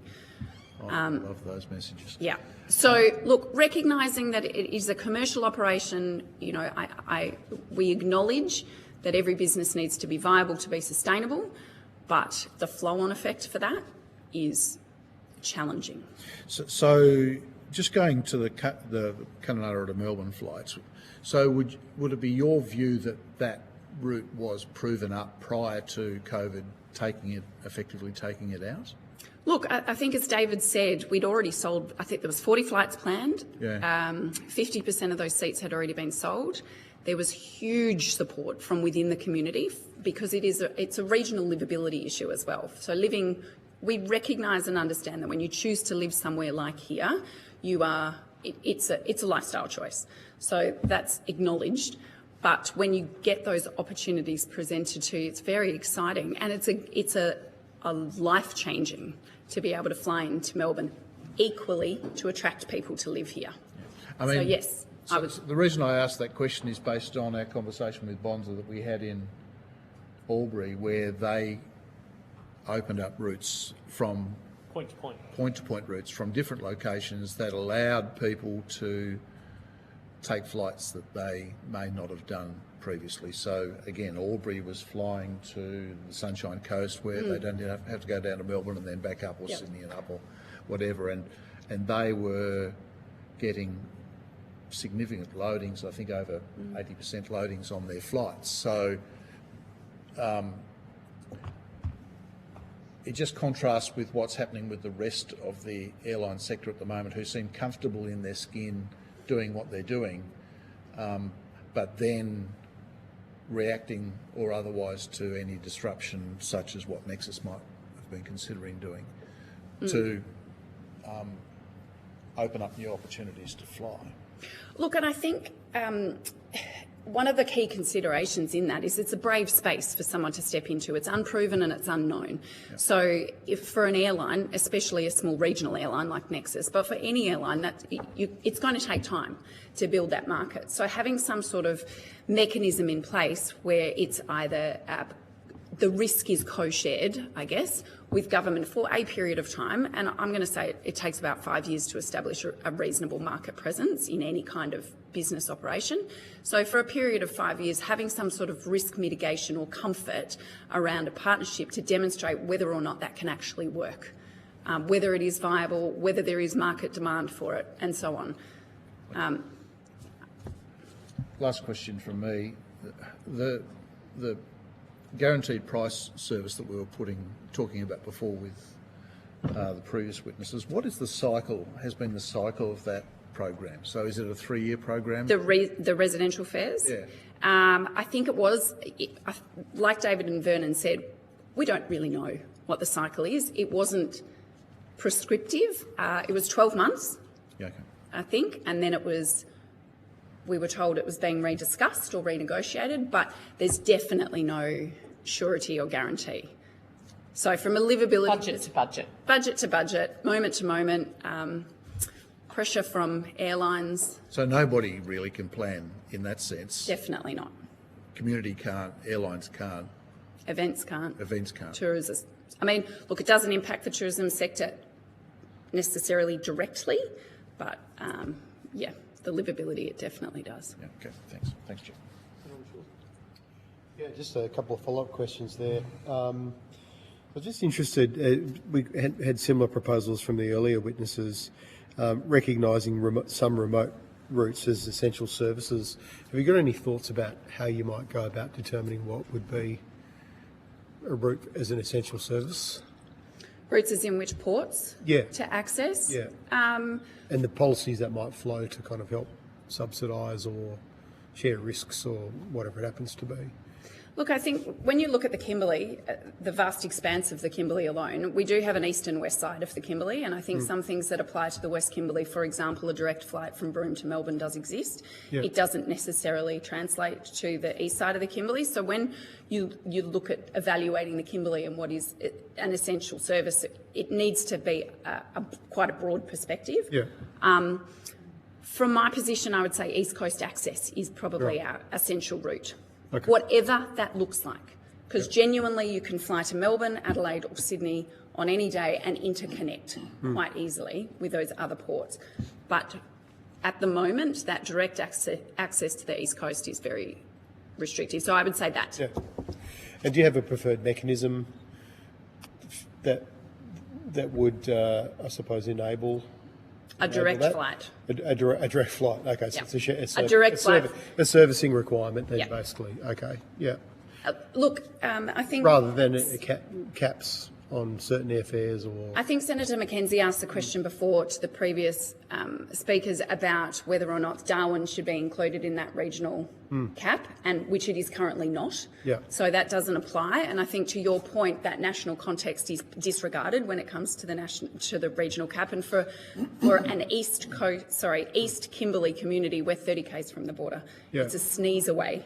For us, that absolutely makes sense. Yeah. Flying to Perth for a return, I think it's now $600 that I pay for a return flight. If I can access Darwin for the same price and fly from Darwin to whatever port or wherever I want to go, then yes.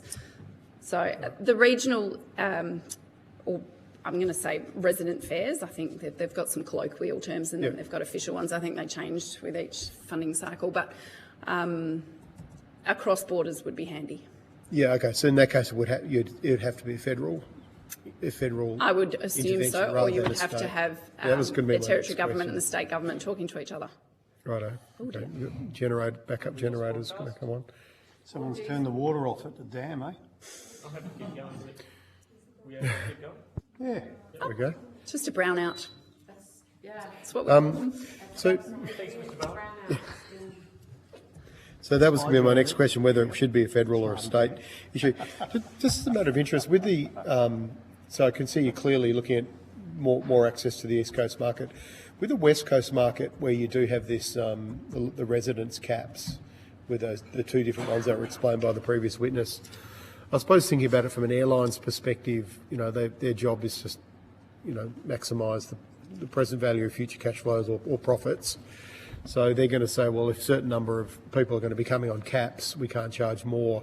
They're more likely to charge your customers coming to the event to try and to make up for that. Do you think it, in a way, that supports the social and economic considerations of local residents, but actually does cut across tourism and events? That particular policy prescription or the intervention by the state government? I think it benefits and it constrains at the same time. Right. Okay. Basically. I do actually have, as far as the residential fares go, I do have a very simple suggestion for a modification. At the moment, it is single airline only, so you have to book with a Virgin return or an Air North return. If there was capacity to travel at a capped fare on one airline and a capped fare on the other airline return, that would also be logistically and practically far more effective and efficient. Okay. Let's ask the airlines how they feel about that flexibility. Yeah, interesting. And in the modern day of technology, I can't understand why that can't be done. And with the event, do you have obviously data as to roughly where people come from? Mm-hmm. So how many would come from interstate, for example, for the event? We have approximately 50% that are locals of the attendees. Now, bearing in mind, I'm going to put a caveat on this too, that the access is limited. So in a year like this year, we're seeing a very different trend in ticket purchasing because the cost of getting here is so expensive with fuel prices. Yeah. We expect that percentage will increase to be predominantly locals. Yeah. But in a normal, which we haven't seen for about 6 years, normal-ish year, 50% is locals, 35% is intrastate, so out of Perth, essentially, and the remainder comes from interstate. Yeah. Now, our marketing strategy when we had open borders and when we had when we were looking down the barrel of that direct flight to Melbourne was absolutely East Coast focused because we think that is an untapped market. The capacity for the event, as far as attendance goes, it's probably at about 60% of its capacity. Right. So maybe 50. It's got huge capacity to expand further. Okay. And I suppose you'd have a fair few people coming via road too, right, from interstate? Yes. In a usual year, yes, we would. But with diesel prices right now. Yeah. Yes. Yeah, we're very much seeing some hesitation in that. And Ms McAvoy, have you noticed a drop-off in recent weeks, like the last 6 weeks, in people in driving tourism into Kununurra? We might have lost her in the process. Brown. Yeah, okay, that's good for me. Yep. Yeah, just a quick one, Chair. Ms Cook, thank you very much, and I apologise I missed the beginning and a little trauma I'm just trying to sort out, but anyway. And I know just for the committee, there's this, we don't want to go all the way back to Perth to go to Sydney and Melbourne, but I have to say this is someone who regularly flies between here and Perth and all that. When I do have the times when I have to kick on to the eastern states, it has to be said, Darwin doesn't do us any favours in this part of the world, and I'm not in Darwin tomorrow. Unfortunately, I'm in Broome doing other bits and pieces. But Darwin needs to get their act together, and we mustn't let this go away because who the hell wants to fly from here and sit in Darwin till midnight to get the connecting flight to Sydney or Melbourne? I just wanted to give the Northern Territory a touch-up. They don't do us any favours as well. Sorry, I've had my little rant, so I'm happy now. Did you wish to add anything? Well, you're the one that's dealing with interstate people. Wholeheartedly agree. Yeah. And I think Darwin hasn't done us any favours for a really long time. Yes. As far as their scheduling goes. And I remember Darwin Airport and the aviation sector, I would suggest. Yeah, Darwin Airport and the aviation sector, sorry. Oh, sorry, I should clarify that. Darwin itself I love you, wonderful. Darwin. We love Darwin. It's like vegan neighbours. I made my living running Perth to Darwin as a truckie. Sorry about that, but anyway. But I just want to get that on the record because previously we could connect with the eastern states from here. We could get out of Kununurra, and I know that I've done it a number of times, and I could be in Sydney for a late dinner, but I could be there. Well, now I refuse to go through the Northern Territory. Yeah, and also the changes to the Air North scheduling have impacted that as well. But yes, you are absolutely right.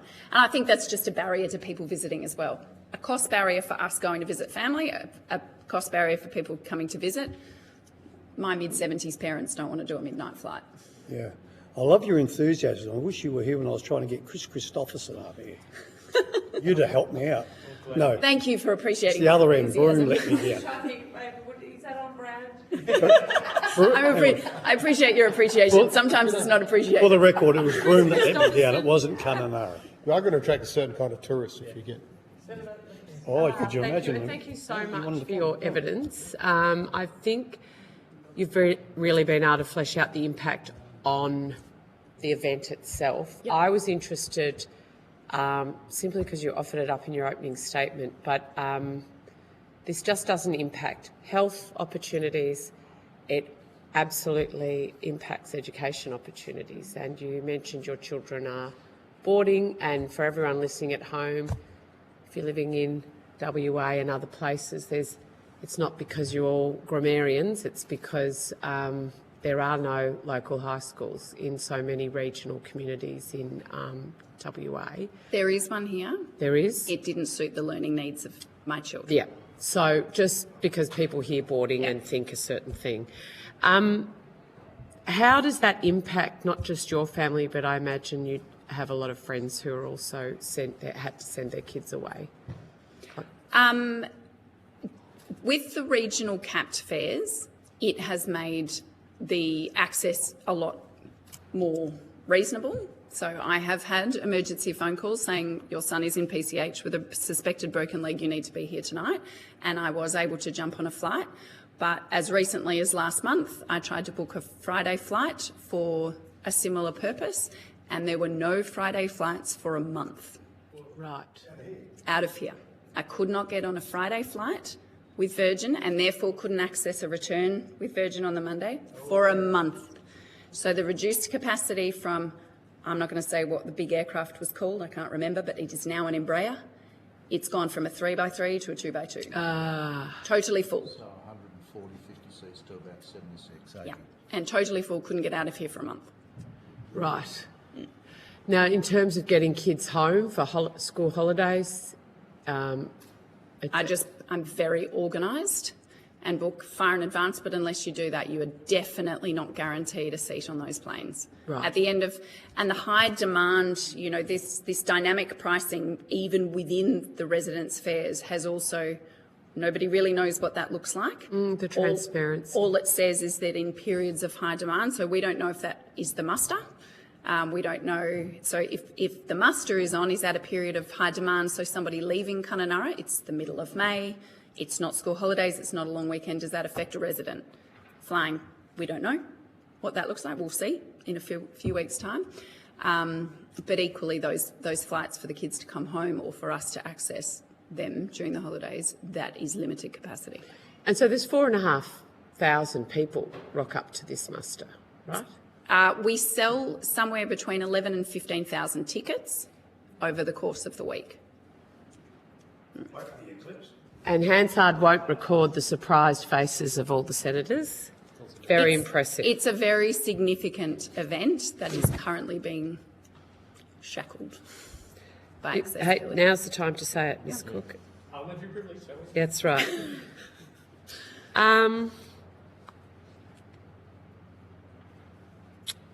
Whereabouts do you live in? Are you from in Victoria? Shepparton. Oh, Shep present. Nice. Dairy country. Yeah, amen. I can also drive a truck. There we go. That's it. That's it.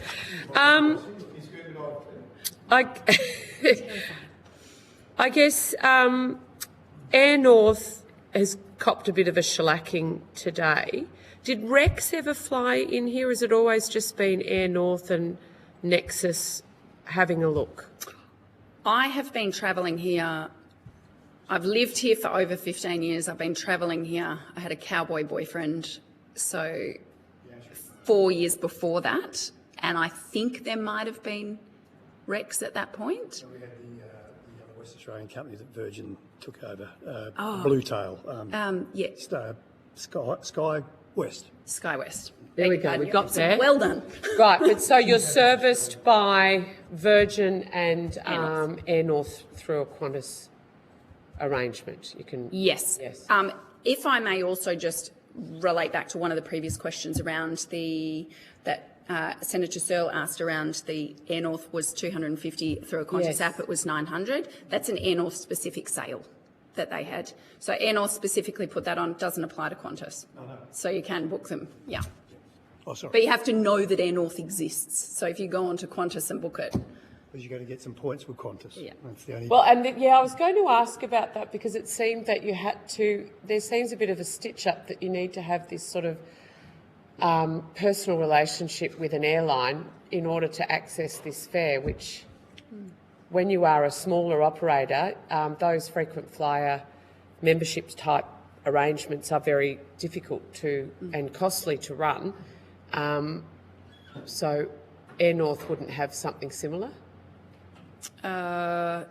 No. No, they don't. No. Not directly with Air North. And I we think you might could on have called notice Qantas ask the other smaller operators, I'm looking at Patrick, smaller airlines who does have a membership type arrangement because you won't be the only state that's running an operation like this. I think the evidence has been quite comprehensive. I've got no further questions. I might, and can I say, have we got Mrs. McAvoy back on? Do we know? No, dropped out with a brown up. Okay. Can I answer that question for her? For the visitor centre, the question that was asked, they have seen a dramatic decline in visitor numbers and inquiry. Right. In the last 6 weeks. Yeah.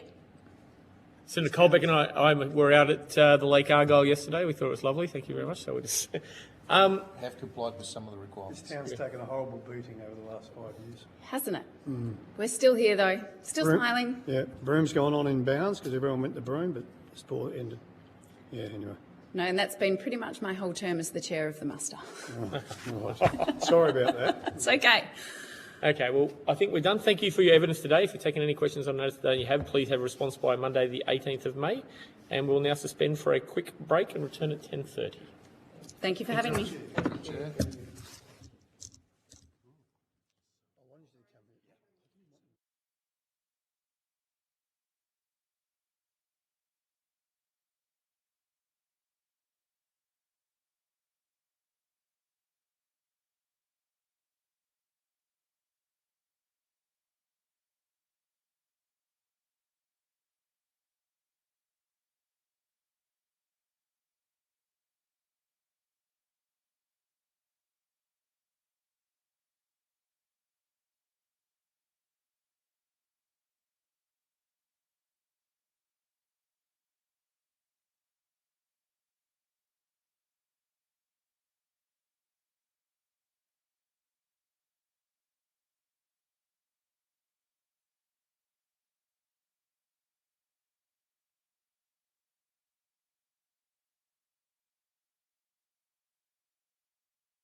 Yeah, I now welcome Miss Amanda Milburn from the Kununurra Community Garden and Kununurra Warriors Boxing Club.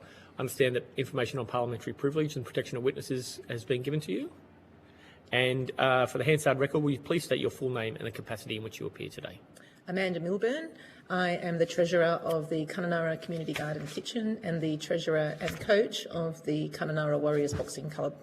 Right. Do you have an opening statement or something you'd like to say to kick things off? Only thank you for seeing me today. I don't think I was expecting it, but I value your audience, I suppose, for grassroots initiatives and not-for-profits, and being able to answer your questions is important, I suppose. So, yeah, I'm open to giving you as much information as you need to make a good informed decision. Thank you very much. In your submission, you talk about connectivity. You talk about the only way to get competitions. You've got a training club. You've got all this sorts of stuff, and the connectivity around that. So how does that insulate you from the lack of availability and the cost of that insulate your people from developing? Well, obviously the remoteness of where we are for a start, and the nature of, there's twofold things here. I'm speaking on behalf of two not-for-profits. Boxing Club, the nature of that sport is that we can't host competition here. And because of the small size of the community, we have to travel away to develop skills for our boxers, but also to compete in competition. So Friday this week, for example, 7 of us are travelling to Broome just for two training sessions. And that's because one of our competitors is fighting in Perth next weekend, and we don't have anyone here suitable for him to spar and do that next level of training required to compete. So that's costing us probably about $6,000 to go to Broome for 2 training sessions. Right, so locals are held back in their progression and their opportunities. Yes. Simply because of the isolation here. Yes. So and especially youth. Yep. You know, we're going with a team of 5 young people. 4 of those are Indigenous. So that really matters to us as well in being able to offer those kinds of opportunities to young Indigenous community members, youth especially, that are either disengaged from school and things like that. But the connectivity part of that is super important. It's motivating for them, it's inclusive for them, it gives them a sense of belonging. We get to do cross-cultural trips with Broome, obviously the Indigenous mob over there, and we've been to Alice Springs for boxing, we've been to Perth, we've been to Geraldton. So it just broadens their horizon as well, and it gives them some kind of, I guess, sense of hope as well. Right. You mentioned about going for the training, this competition, you're going there before you go down to Perth. Do we see frustration of people potentially leaving or not reaching their potential because of the isolation and the lack of engagement with competition? You can't fight everyone in the same town more than... No, I mean, we can't fight anyone here. Yeah. You know, to put on a sanctioned fight costs about $15,000. It's run by Boxing Western Australia. It has to have their refs here, their judges here, their ring here. It's a big thing. We just don't have the size of the club or the facilities or interest here to do that. But yes, definitely, I think we've had one young fighter last year who stepped out, I think because, you know, we just couldn't meet his needs at the end of the day. So he's just walked away from that. But he won 3 fights and he was starting to get a reputation amongst the Perth and Western Australian scene as a young boxer. Indigenous boxers as well are really encouraged to get involved. But yeah, there is a limiting factor there because of our remoteness and isolation. Okay. Yeah. A lot of talk today about the capped price fares for getting to Perth. Does that make it significantly better, or at least a bit better for your competitors? We won't choose a flight that isn't a capped fare. Right.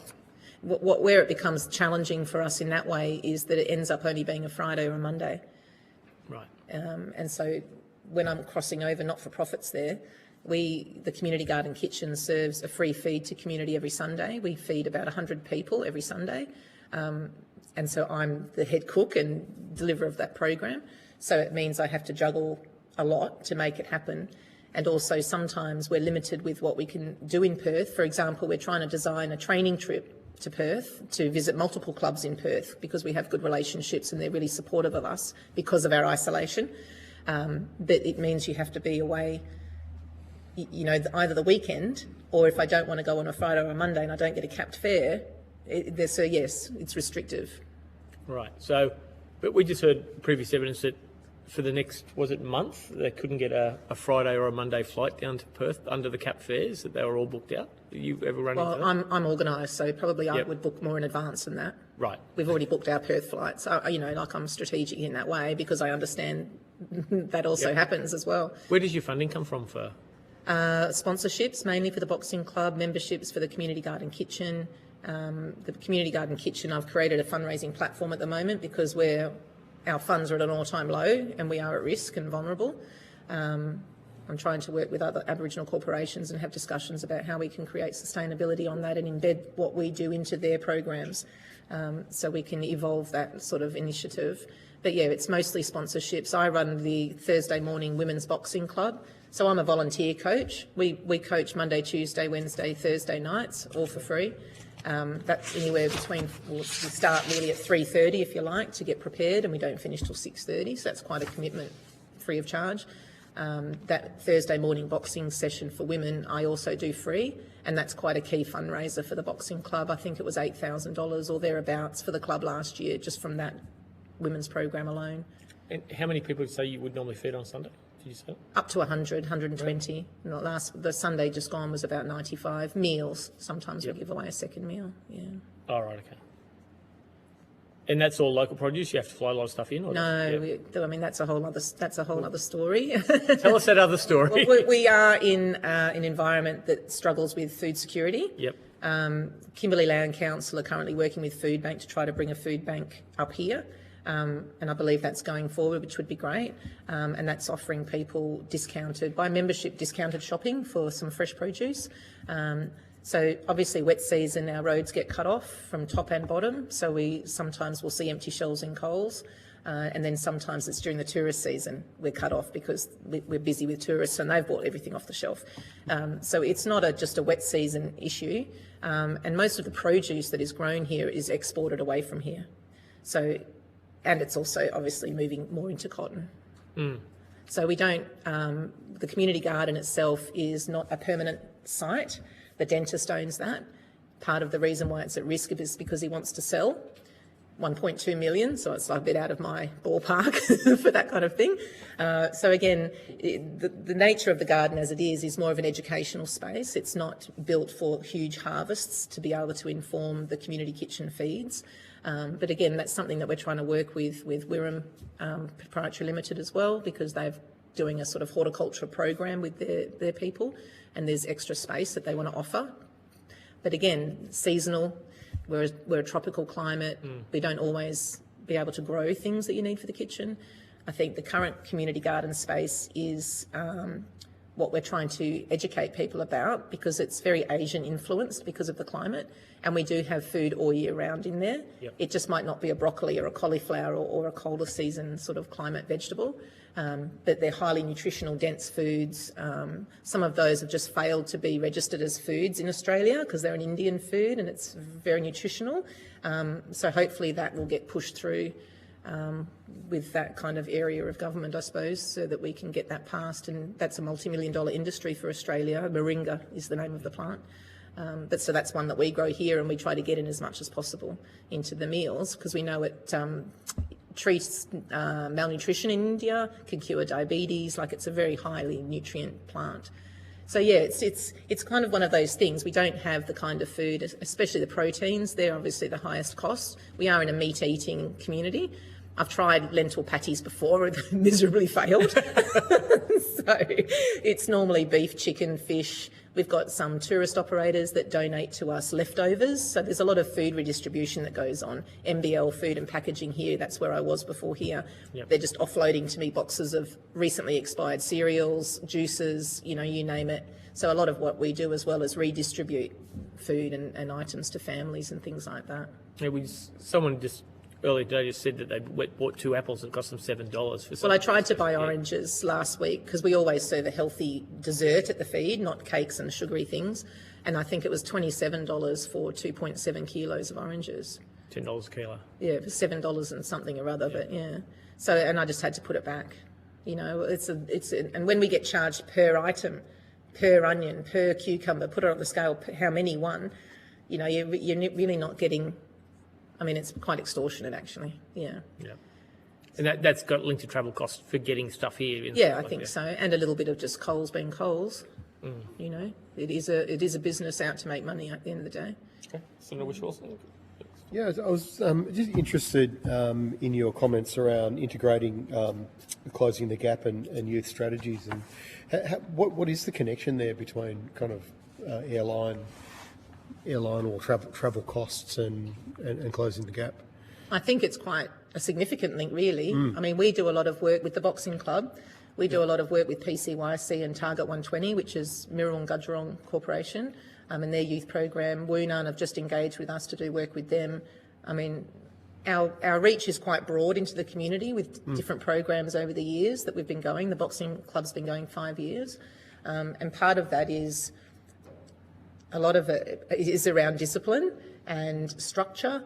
And offering, like I said before, these young people a sense of belonging to something. We're very, very disciplined at the boxing club, and there's no second chances. There's things like that as you would expect from a boxing club, and that the young people respond very well to that. It's helped us to be able to form really good relationships on the street. I'm not the kind of person as the boxing coach, neither is my partner, who once you have that relationship of one that's formed from discipline and respect, then that's what you carry into the street. So if I see a kid graffitiing, I can stop and say something. If I see a kid causing trouble at Coles, I'll stop and say something rather than just walk past. But a part of that whole, being able to develop that relationship and build on that connection is being able to offer them something that they never ever thought they would be able to do, which could be a trip to Perth. Or it could be a trip to Darwin or a trip to Broome or something local. Or even we tried to last year, but it didn't eventuate, called a Fit and Deadly Roadshow, working with Gandwa, which is another sporting organisation, to go through all the more remote communities here. Billyloon and Mullen, Balgo, and do a road trip with fitness and health and nutrition, and so that kind of trip is also something that those young people could go on. And Would the road trip being, obviously the word being road, mostly you do that with vehicles. Would there be any flying involved, like the only problem that it is in the wet season, I suppose. We've done a lot of work with Ringa Soak School, trying to implement garden in there, and I mean, it's taken 3 years and I still haven't been able to do it because of weather conditions and roads, and the only way in is to fly in those times, sort of thing. So those extra remote, a lot of that mob are in town right now because they all come in the wet season because they know they get cut off and isolated.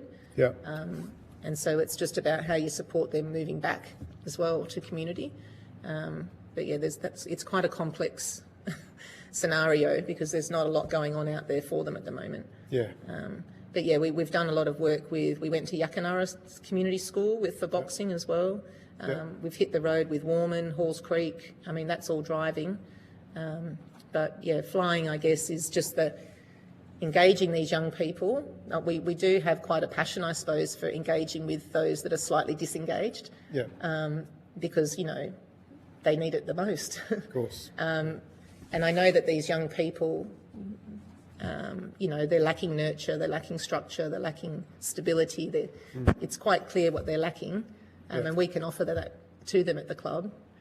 So it would be nice to be able to say, look, if you keep coming and you show us that you're committed to this and you're disciplined and that you're stopping fighting on the street and you're starting to change your behaviour, then we've got this trip to Perth planned or a trip to wherever planned. But it's almost impossible to be able to do that because it's for a small not-for-profit club like us, the cost is too great. Well, actually, on that point, have you got an idea on what aviation costs would be, like as a proportion of total funding for? I mean, with the boxing club, it depends every year actually, because it depends on how many active fighters we have, and if they're ready to fight. So we have one 36-year-old that's having his first fight on the 9th of May in Perth. And then we've got a 10-year-old who wants to fight this year, and we've got a 16-year-old and we've got an 18-year-old. And they're all Indigenous, those last three. So we're taking them to Broome to train and invest that money. And even though it might be a lot of money for 2 training sessions, that's when we can sort of show them what this really means, because then they might say, actually, that's not for me. Or, okay, I realise I've got to step up my training now. Because they're kids at the end of the day, so they require a lot of commitment for a young person. and then we can start to offer them other trips. But yeah, it really depends on every year. We had to take one of our fighters, though a good example is he's 6'9" and 15, Yeah. 110 kilos. The only match in Australia we could find for him is in Whyalla, South Australia. So that trip cost us over $10,000. Wow. So our club policy around that is that we will always pay for the coaches and the actual fighter for flights and accommodation, and we pay the hire car, but we don't cover any family expenses at all. And they have to bring some own money for food and things like that. And we've always been able to do that, and removing obstacles around financial capability for Indigenous families especially, but not limited to, is part of what's been really important to us to try to deliver. And so far so good, but yeah, it does mean that when we receive the annual calendar from Boxing Western Australia, we have to analyse what fighters have we got, and what we can't do everything because of cost. We have to pick and choose. One of the key fights we'd love to attend is Golden Gloves in Queensland, but you see that the cost of that is a lot greater. So it's sometimes we just have to make those sacrifices. And is there any philanthropy at all from the airlines, the service providers, or what incentives do you think should be offered to them to help lower costs and increase access for the fighters? I think they get called on a lot from lots of different clubs and organisations, which puts a lot of pressure. And that's the response that we obviously get sometimes. We've been sponsored by Air North once to, they subsidised the flights. They didn't cover the flights in full. I think they covered 2 and they subsidised the others. And we were given a flight over the Bungles voucher from Aviair once to use as a raffle ticket prize, that kind of thing. But I've applied for a North sponsorship more than just the once and was declined there. And that's really our only sponsorship, really, Air North. Just in your submission, I think it was point 4, you mentioned improved data and consultation with remote communities. You said require regular reporting and public transparency on fare levels, load factors, cancellations and delays for remote routes. And of course, framed in ways that are meaningful to communities. Could you elaborate on that a little bit? On that, because this idea of transparency and reporting's come up with a few witnesses and submissions. You finished it by saying framed in ways that are meaningful to communities. And then you said establish ongoing consultation structures with remote communities, including youth, sport and food security groups, when reviewing air service contracts and regional aviation policy. Do you just think I guess it's just maybe... There's nothing there at the moment, no data or anything you can access? I mean, not that this is, I'm on unemployment benefits. I've made a sacrifice so I can run 2 not-for-profits and be a grassroots community worker. And I'm a very, very busy person. I don't have necessarily access to some things that other people would, employed by a certain organisation or things like that.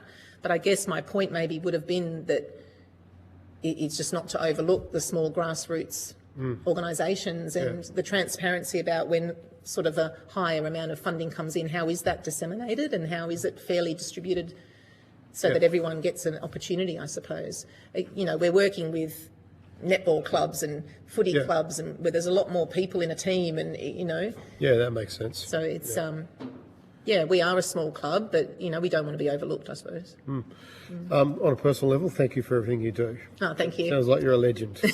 I wouldn't say that. Good on you, Amanda. I'm sure you are. Senator Colbeck, just one of the questions was being about the state lines and the fare cap. If that fare cap was able to go to Darwin, do you think there would be more opportunity given the closeness and proximity of Darwin for... Yeah, absolutely. We have a good relationship with the Darwin clubs and it's a lot easier for us to go there. Obviously, it's a lot quicker. We would prefer an 1.5-hour flight than a 3-hour flight for sure. Okay. Senator Colbeck. Thanks. I was just wondering in relation to the capped fare system, where you have to have an airline membership, effectively. How do you manage that in terms of the communities that you're working with, particularly the Indigenous ones, where so you effectively have to join them up to one of those? You mean like frequent flyers, or? Yeah, or membership of some frequent flyers. I think information we had was that you had to have a membership of a frequent flyer and Yeah. a postcode Yeah. to qualify for the... Which is my frequent flyer, and those frequent flyers then go back into purchasing the next round of tickets when we're ready to book tickets and things like that, because I'm always the one that books the tickets. Okay, And I so- book other people's tickets.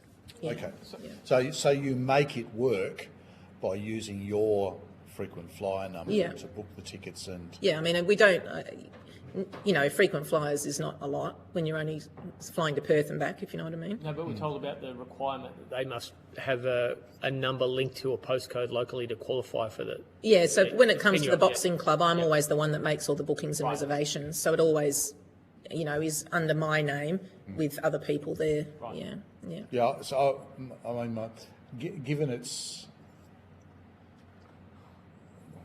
I think the mayor said 30% turnover in population Yeah. on an annual basis. Yeah. It's a transient Very. community in that sense. You've found a way to manage that as an issue, but for a lot of people, they wouldn't have a frequent flyer membership. In a lot of, Especially Indigenous mob, no. that's what I was thinking. That's why I asked the question. data literacy, and that's quite a big thing up here because a lot of emergency relief funding has just been pulled from this region as well, and now they have to go online and provide ID and provide an email address. So that's created another big issue for us with regards to food relief and supporting Indigenous people through that. And that's a whole other stakeholder group that we're a part of that says, how do we create empowerment pathways so people need less emergency relief while also meeting the needs of families and people that are needing food. So it's quite a complex and painstaking process to try to find solutions to. But it's a work in progress, that, yeah. This is completely off terms of reference, I know, but I was Any other matters? Oh, okay. Thank you, Chair. Thank you for absolving my conscience. I was interested in the plant product that you were talking Moringa. about. Moringa. Yeah, Moringa. I think it was November 2025 that they declined it to be registered as a food. Yeah. Who declined it? Fazans. I'm not too sure. I'd have to look at my article about that. But I think where they failed in their application was they didn't get enough evidence of it being used as a food safely in Australia. They might have provided only enough evidence of it being used in India as a food safely. So it probably just was that they didn't think that through before they made their application. I'm sure it will be approved, but they probably just have to do the right sort of background work first before they do it again. Yeah. Because they did apply, AgriFutures put forward a submission up here. My partner works for the DPIRD, the Agriculture Department. Yeah. And that was a multi-million-dollar industry, but it's a weed up here, you see. So they didn't want to know. Moringa is a weed up here. Yeah, it grows very rapidly. But this is where we come back to the big agricultural farm compared to a human-managed smaller farm, where, we've got them in the garden, we never let them go to seed. They're very, very easy plants to manipulate, and you can just snap the branch off. It's not challenging. But this is where we've got people here that need jobs, that we won't do that, and yeah. So I still think it could be a really positive social enterprise or some kind of income generator for a group of people, and it does need more management and in a human way, but then we've got those people that need something to do as well. So I feel like it's a bit, Western Australia especially, sometimes are a bit slow off the mark to take advantage of these things. I know Queensland are already all over it, and our DPIRD here are informed a lot by Queensland in getting up to date on chemicals being used. My partner's working currently on measuring chemical residue in water runoff in Ord Stage 1 because they didn't have the same levels of controls as Stage 2 and beyond. So again, they work closely with the Queensland team, and Queensland, again, because of the tropical nature, grows moringa quite well. Okay. I think it could be a missed opportunity of somewhere. Looking it up on the internet, you can buy like capsules and supplements. Yeah, but they think that will... It's one of those funny things, Therapeutic Goods Association, if you're going to claim a medical or some therapeutic benefit, you've got to go through those things. Yeah. And yeah. if you're... I know I feed it to my pet, my dog, so you could probably still sell it saying not for human consumption and get away with it. But it's all that, where everyone just goes to try to make money with it. It's the same for hemp. I mean, I've gone down to Fremantle Manor Whole Foods. I don't know if you know it, but Yes, I do, yeah. they've got moringa on the shelf there, and he says they go through it by the tonne, and he buys it in from Africa. And that's just a classic. And I'm looking at it, I can tell, because I grow it here and dry it into powder, that mine is a dark green and his is a pale, it looks like it's just probably blitzed sticks, really. You don't really know what you're getting, do you know what I mean? So I do think we're missing the boat on the moringa thing a bit, but hopefully not for too much longer. I'm confused on that, I have to say, unless there's an attribute to the plant that I haven't heard of or thought of. Well, it's one of the only plants that we know that contains all 9 essential amino acids in the leaf. It's the leaf that you want to... But I mean, the carrot's not registered anywhere as a food. Is it? No, not that I'm aware of. For example, Yeah. it's a I'm happy to share the information with the lady I'm conversing on email, if you like. yeah, it'd be interesting. There's like a lot of things that can interact with some medications. It just needs more. It has very low Yeah. contraindications. Yeah. One of the only ones is anaphylaxis, but that's only if you take it way more than you should, like anything really. Yeah, okay. Yeah. So there may be some other indicators there that make a difference. All right, thanks, Chair. Any more? Considering sugar is one of the biggest poisons that you can put in your mouth, it's Let's like, not go there. I know. That's okay, isn't it, though? It's all- Let's it's feed all that. relative, Let's sneak isn't that it? in wherever we can. Well, thank you for your evidence today. I don't think we've taken any questions on notice, but if we do, please provide any responses by Monday, the 18th of May. Thank you Will for your do. time. Thank you so much. Thank you. Thank you. Thank you for what you do. No, my pleasure. It's an honour to be here. Want to have a brief pause for a couple of minutes while I get some?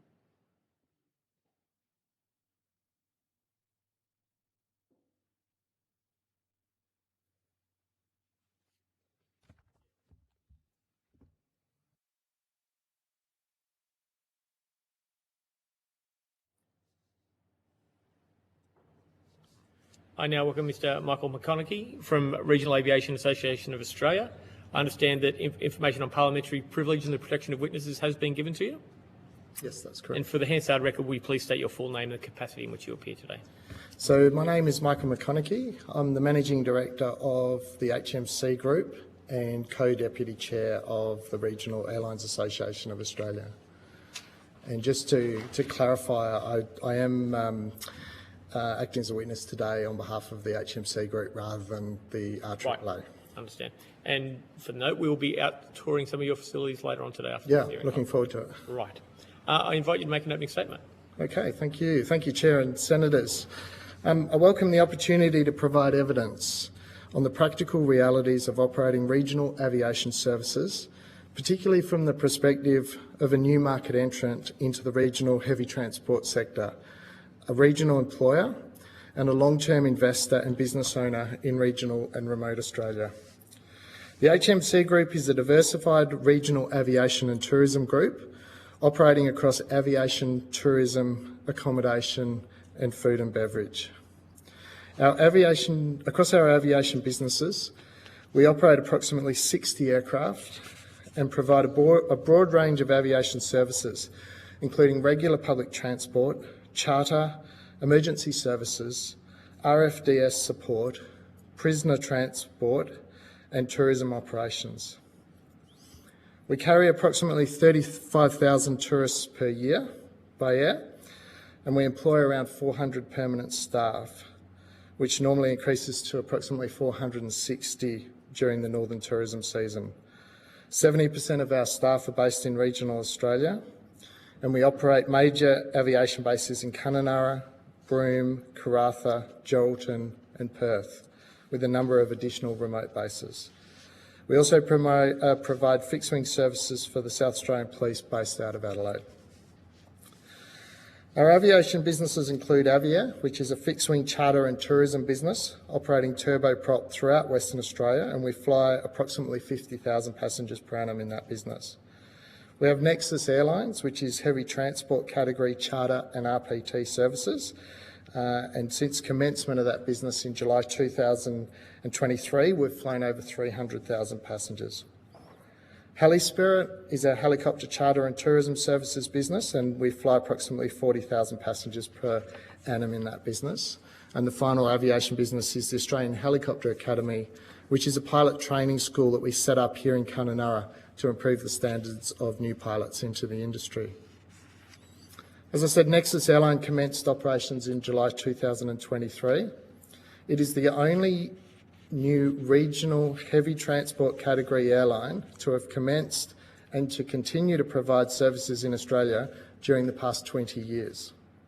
Nexus Airlines currently operates 6 next-generation Dash 8 Q400 aircraft, which have 76 seats, burn about 30 to 40% less fuel than comparable-sized jet aircraft, which I think is particularly relevant at the moment, but however operates at similar speeds and service capacities to the jets.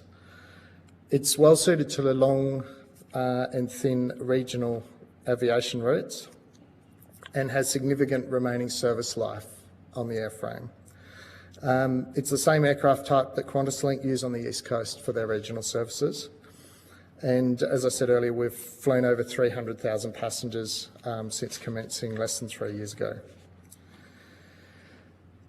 Despite our significant industry investment over the past 12 years, regional aviation continues to face worsening terms of trade and key challenges making it extremely difficult for new entrants into the market, despite the urgent need for new investment and service provision for regional aviation. Key structural issues include lack of equitable support for new operators, difficulty competing in markets dominated by large, vertically integrated airlines.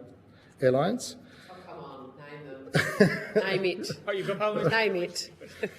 Well, we might come back to that. So, market failure in some regional and remote areas, with East Kimberley being a standout example of this. Also keen to come back to that point. These settings discourage innovation, fleet renewal and competition, and ultimately work against the interests of regional communities. This is something that some of my industry colleagues may not like. However, regional aviation on thin routes needs tighter government regulation that encourages fair competition, new investment and aircraft that are fit for purpose. There needs to be ongoing national investment in key aviation infrastructure required to provide regional services well into the future. Regional operators also play a critical role in the aviation workforce pipeline, but current settings are unsustainable and this will ultimately jeopardise the workforce pipeline for larger airlines. We invest heavily in lower time pilots, type ratings and remote area engineering capability.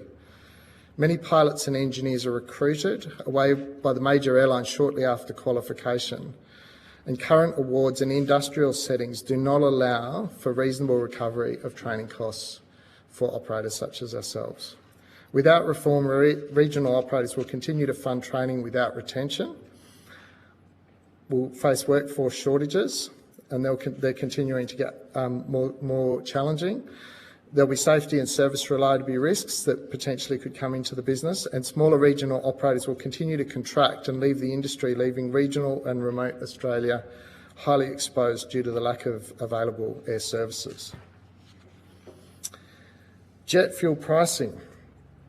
Recently, fuel has become an existential issue for regional aviation.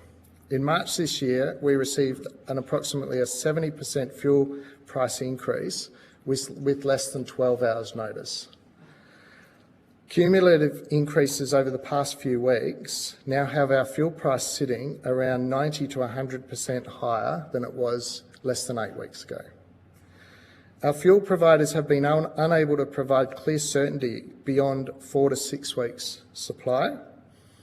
And frustratingly for myself and my business colleagues, the nightly news provides the most quantifiable advice regarding future supply, which currently appears to be 30 days of available supply.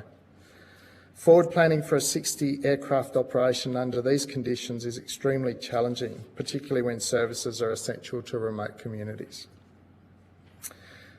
The tourism and regional economic impact of the fuel crisis certainly extends beyond the direct aviation impacts. So fuel and cost escalation is affecting our tourism association businesses, particularly the aviation component of this. However, the supply and pricing issues around diesel is also having a very significant impact on the East Kimberley tourism season, and I'm going to call it a failed East Kimberley tourism season now, on the basis that we've seen a reduction over the last 6 weeks, a 70% reduction in the number of bookings for the same period that we saw last year. The estimated revenue impact for our business alone for the next 5-month period is estimated to be between 13 and 18 million because of that sort of reduction. The ripple effects have the potential to include reduced local employment, impacted essential community services, and reduction in regional economic resilience. I mentioned before that the East Kimberley is one of the worst affected tourism destinations or certainly in my view, one of the worst affected tourism destinations in Australia. And the reason for that is that our tourism market is typically a self-drive market. So unlike even the West Kimberley or Far North Queensland, which are largely fly markets, over 70% of our market comes as a self-drive market, and this year they're just clearly not going to be coming. So it is going to have very significant impact on the region, and we don't have cost-effective, reliable air services into the region to pick up to provide that access to the region that we see in the West Kimberley. And I think that talking to the key stakeholders in the tourism industry, they're sort of looking in terms of 15 to 20% impact over in the West Kimberley, thereabouts, and we're seeing a 60 to 80% impact over in the East Kimberley. So that's the impact of not having cost-effective air services into the region. Just one example of that is I need to go to Perth following this meeting, and I was tried to book a flight 7 days previously to this, down to Perth tonight on the one service, and the fare was $2,000 one way, single sector. So thin regional and remote routes require proportionate government oversight and regulation to ensure that outcomes are driven by community need, not unchecked market power. Each thin regional route should be assessed against a service sustainability test. Is the route important as determined by local, state and federal governments? Is the route financially sustainable on a standalone commercial basis, or does it need some financial support as an essential service for the region? Where routes operate below 100,000 passengers per annum and are controlled by a single airline, stronger oversight is required. Monopoly operators must demonstrate reasonable and transparent fares, adequate capacity and frequency, and a genuine commitment to the community they serve. Otherwise, governments should regulate these routes, benchmark fares and services, intervene where outcomes deteriorate, tender or open access to competing operators, and they need to value sustainable, efficient and performance-based regional air services. Without accountability and oversight on thin routes, regional aviation will continue to fail, and the cost of air services will be far higher and have a broader impact for the regions over the longer term. Regional aviation requires clear government oversight, equitable levels of support and incentives for new providers where service provision, fair pricing and performance levels benefit the communities that they service and where they will assist in regional economic growth and development. Airlines must either be financially sustainable on their own or be openly and transparently subsidised as essential regional services.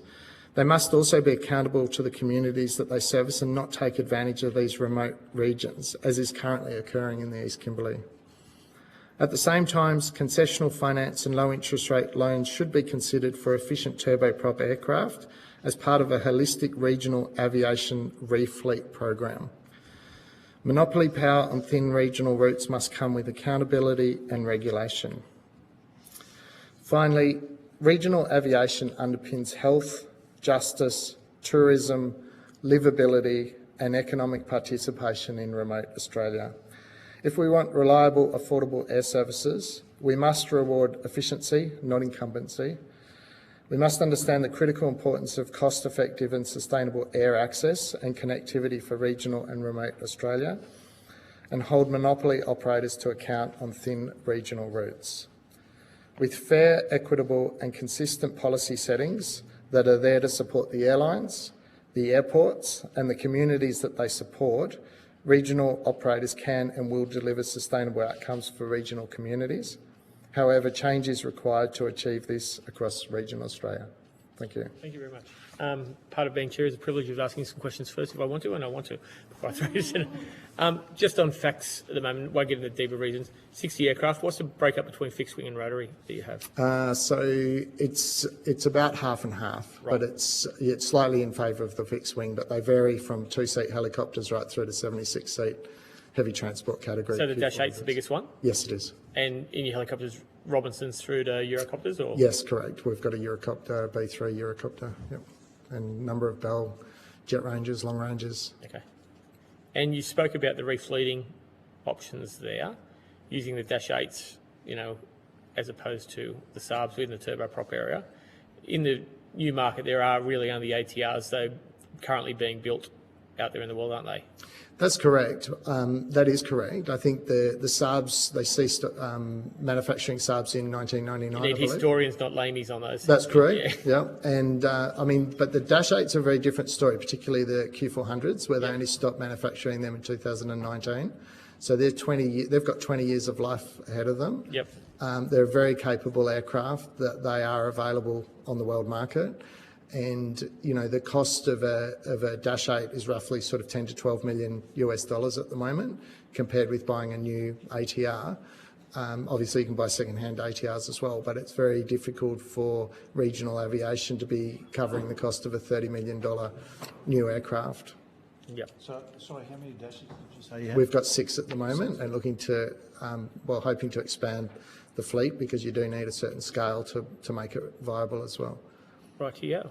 I will now throw you to someone who's keen to talk to you, Senator Mackenzie. Thank you. Thanks so much for your evidence. I just wanted to understand what discussions, just to your final comments, what discussions Nexus has had with the federal government around the National Fuel Security Plan, given the importance of regional aviation. Should we get to stage 3 or 4? So I was invited to join a roundtable meeting as part of an RAAA meeting that was held. So I've had one meeting with the federal government and had the opportunity to put forward concerns about how that should look. With regional, my understanding is that regional aviation uses about 5% of the total fuel that's used in a typical period. 5% of jet fuel? 5% of jet fuel, yeah. Right. And so it's a relatively small percentage, but it's an absolutely critical lifeline. And I wanted to go to that. I was in an interview where somebody said, this is not like COVID, it's not life and death, when it was around access to fuel. I would argue the way regional communities use their aviation services for organ transplants, for medical specialists to arrive and leave, etc. Yeah, I mean, I was in the same role in COVID, and the last 6 or 8 weeks has felt very similar to me as far as the services that we need to provide. So we have scheduled air services that support communities like Columbaroo, Belgo, Derby, Yep. And Columbaroo is a good example, which sits in the North Kimberley. It's the road between, the dirt track, I wouldn't call it a road, the dirt track between Kununurra and Columbaroo still hasn't opened, to my knowledge, since the wet season. It's a 15-hour drive, and quite often you need a new car at the end of it. It's one of the worst roads in the country as far as servicing a town. We started up RPT services into Columbaroo in 2016.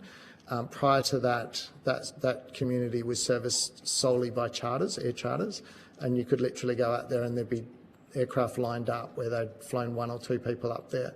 Now we run a Cessna Caravan up there. We started that ourselves without support, and we sell individual seats to contractors, to police, to nurses, to mental health suppliers right across the board. And obviously that's been a huge saving to government, but that's critical infrastructure and air services for that region. And that's some things we're going to pursue with questions on notice to departments themselves, etc., around, and it is the converse of that is the comfortable relationship between Qantas and the provision of Canberra public servants and MPs travel arrangements. It's been quite a cosy relationship for a long time and they get the majority of the business. Are you finding, is there anything that needs to happen at a state or a federal policy level within governments and departments to make purchasing an individual fare from a company like yours more attractive and more first option than we've got the money, taxpayers paying, we'll just charter a plane for these two people instead of purchasing two tickets in an existing service or a potentially new service? So the answer is yes to that. I mean, the state government here does have a Premier circular that comes out that suggests that where there's RPT services and they're supported by state government or there's any sort of subsidy that they should be using those services. But do they? Because we have the same thing, value for money. We only operate on one competitive route. So in the region here, as far as, say, supporting Colombaroo, they mostly do. Obviously, there's a number of different government departments and some will choose to still charter an aircraft, but obviously it's a lot more expensive to do that for an individual or a small number of passengers to service those routes.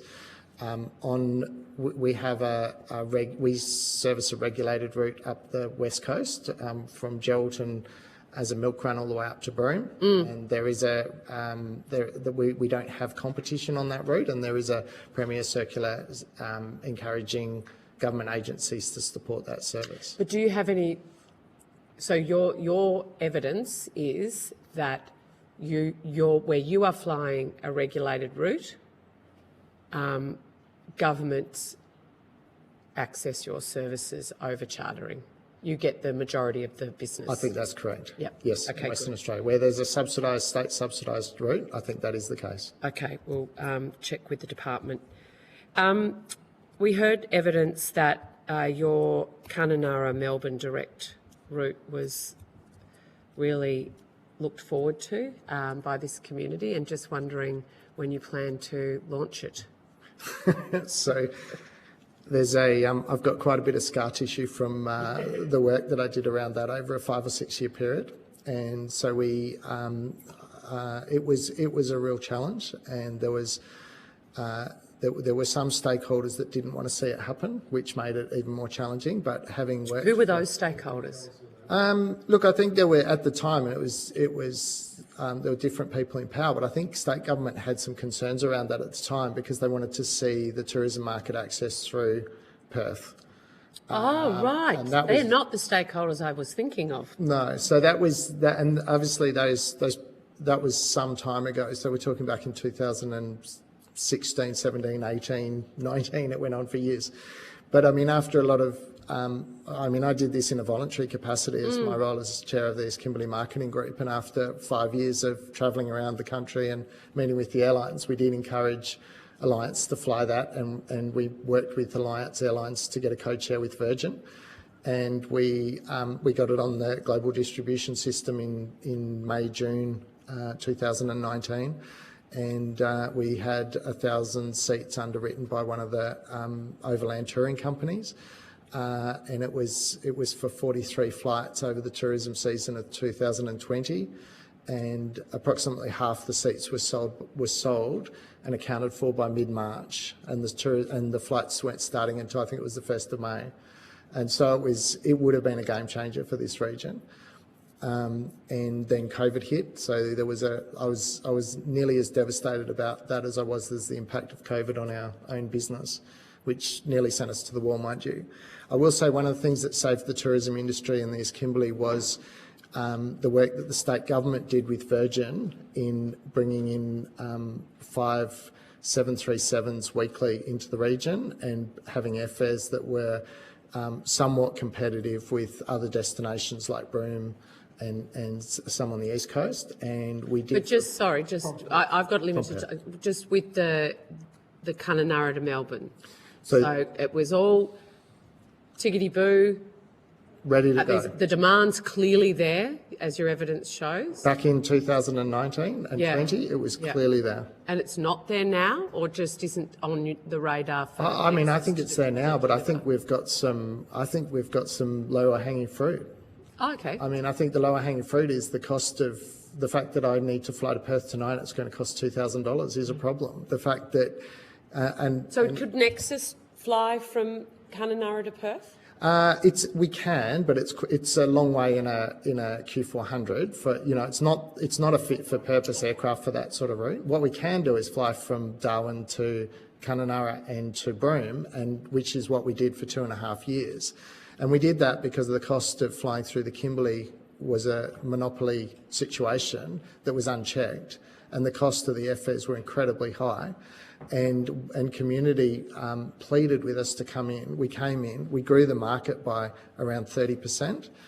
We ended up with close to 50% market share, but we're competing with an American-owned airline that we're prepared just to have a race to the bottom and run the prices down until we exited the market. And after losing a significant amount of money over 2.5 years, we had to exit the market.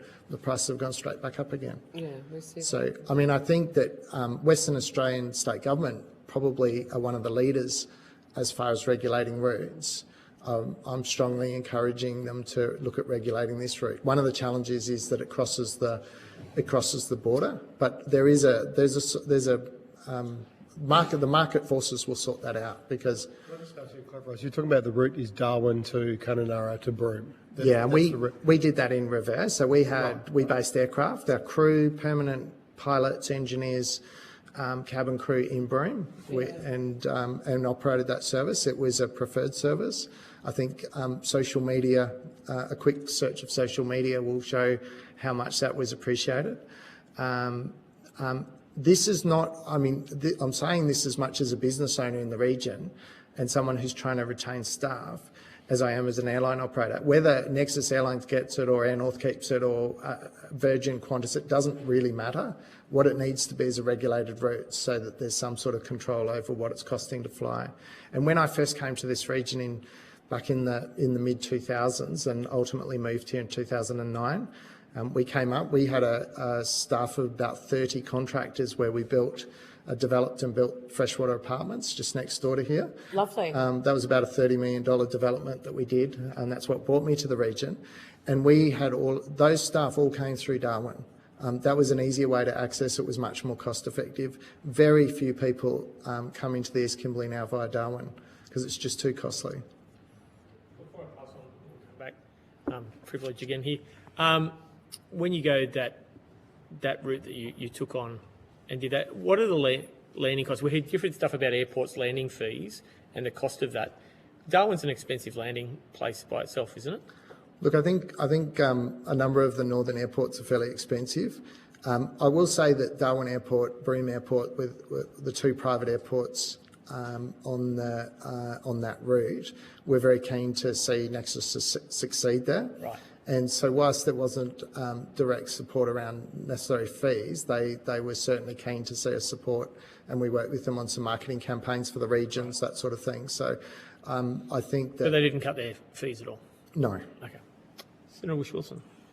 Just firstly, in your opening statement, you mentioned RPT. I'm just wondered what that meant. Oh, regular public transport. Okay. Sorry, That's an easy one. Scheduled air services. Yeah, great. So you've obviously operated on routes that are regulated and unregulated in terms of fare subsidies like price caps.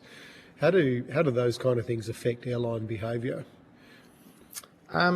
As I say, I think some of my colleagues in the industry would not think that I'm necessarily pushing for the right thing, but I think the charter part of the aviation business, particularly in Western Australia, is a very important part of the aviation sort of ecosystem, and the majors are playing in that space big time.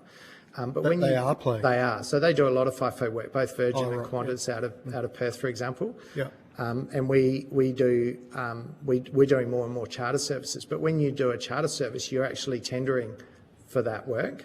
And so it's based around price, but also performance, what sort of aircraft you've got. I think on these thinner aviation routes where it doesn't justify having two airlines, or you've got one but is maybe taking advantage of that situation, I think that there's no reason why regulation can't achieve the same thing. But just in relation to the price caps for residents, we heard there was 2 today, depending on distances. Do the airlines, because they have to comply with these price caps for residents, do they try and make up their margins on tourists, for example? I presume you're talking about the zone cap scheme that runs the state government. Yeah, I mean, I think that's a fantastic thing for regional Western Australia, less so probably for the airlines, but it does get more people flying. And I think that, yes, I mean, it's up until now, it's been more of an individual negotiation between the airlines and state government.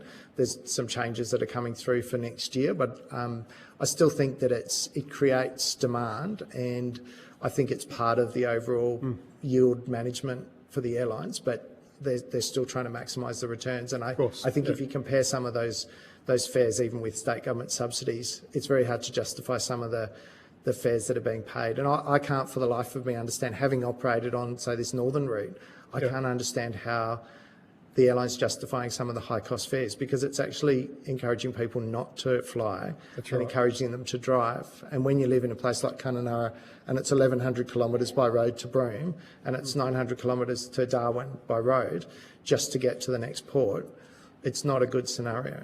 No.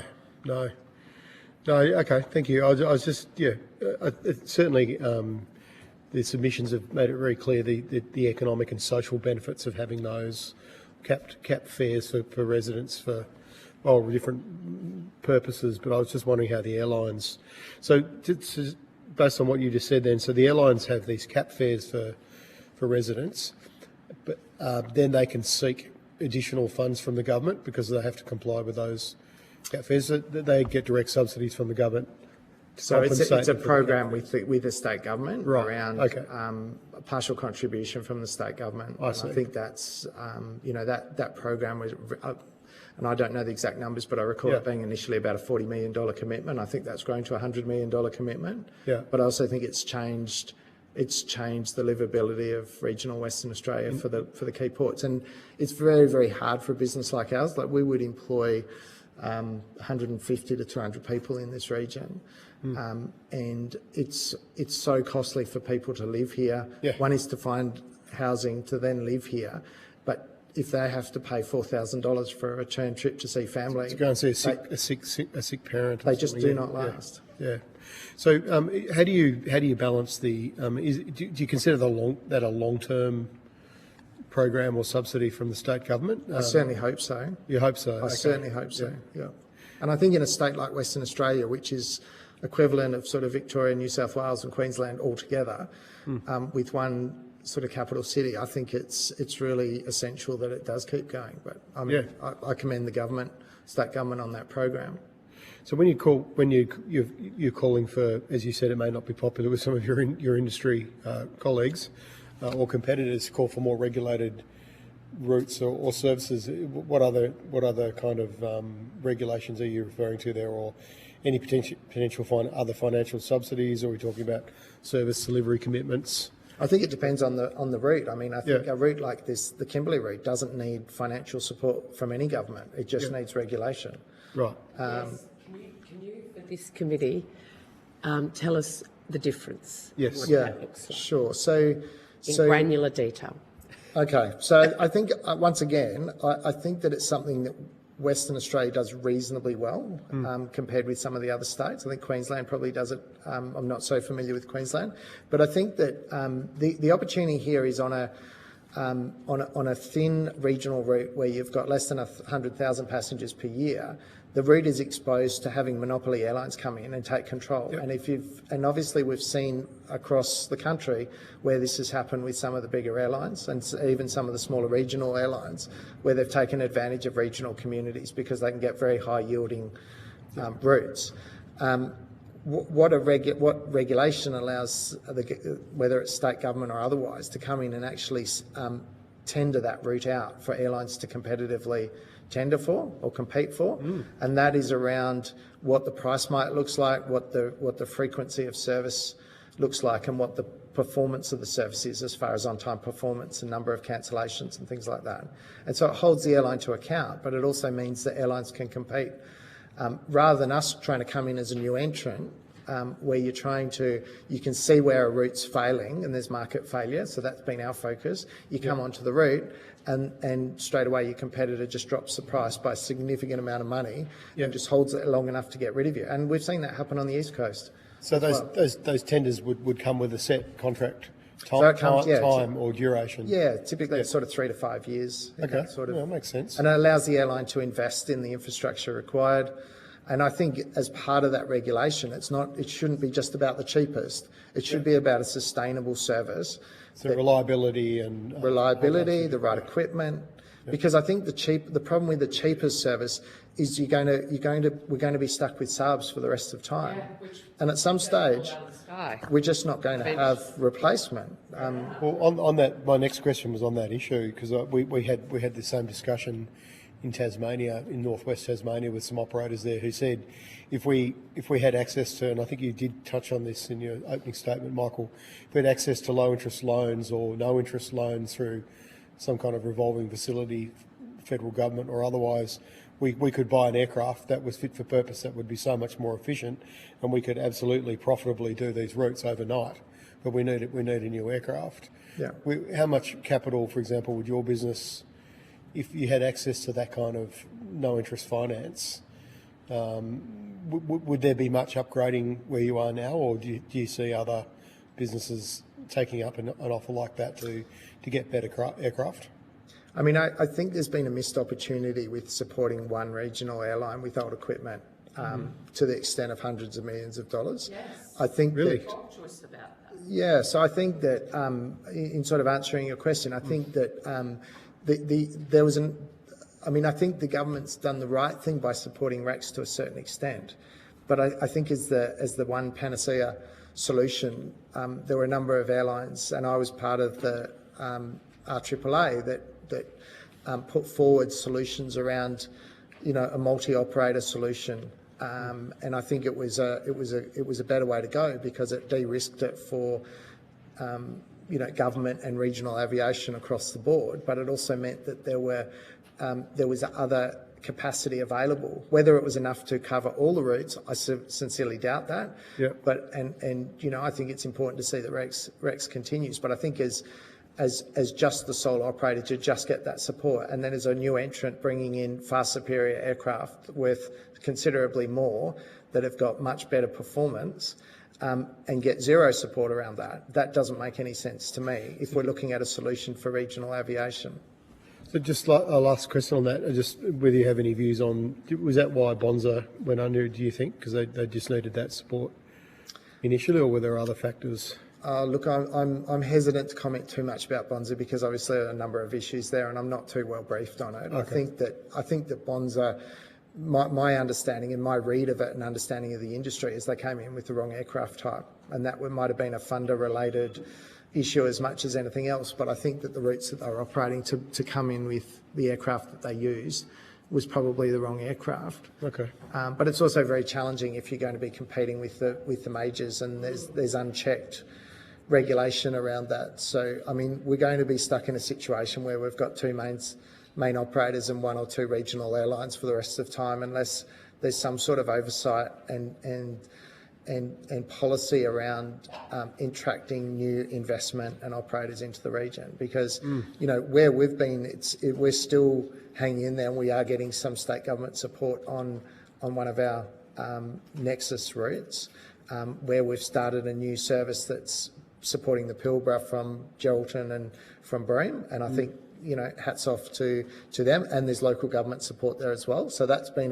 that's where there's a sort of public-private partnership between Nexus, the local governments and the state governments, and 2 private airports. Yep. So I'm quite proud of what we've achieved there.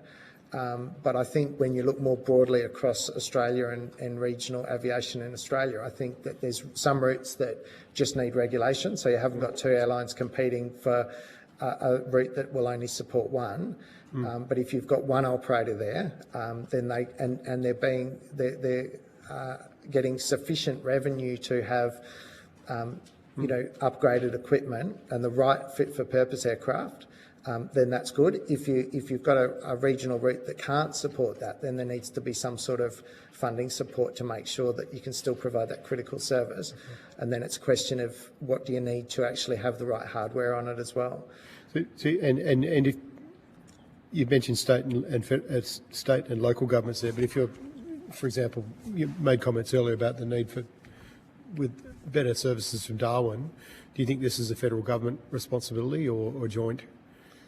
Because obviously that matters to our committee and the recommendations we make. Yeah, I mean, I think because it transverses states and territories, I think yes, it does, because I think that there's an overall ecosystem of regional aviation right across Australia that doesn't stop at lines on a map. Yeah, thank you. Thanks, Chair. Thanks for your evidence. I just want to go back to the point that you made with respect to the Q400's suitability for various routes or not, which you've discussed with colleagues. In terms of those relatively short routes, I suppose, you're talking, say, up to hour and a half. How do they sit with respect to cost base versus what they're flying into here from Perth with, which is, I think, a similar capacity aircraft, which is an Embraer? Yes. How do they sit cost-wise?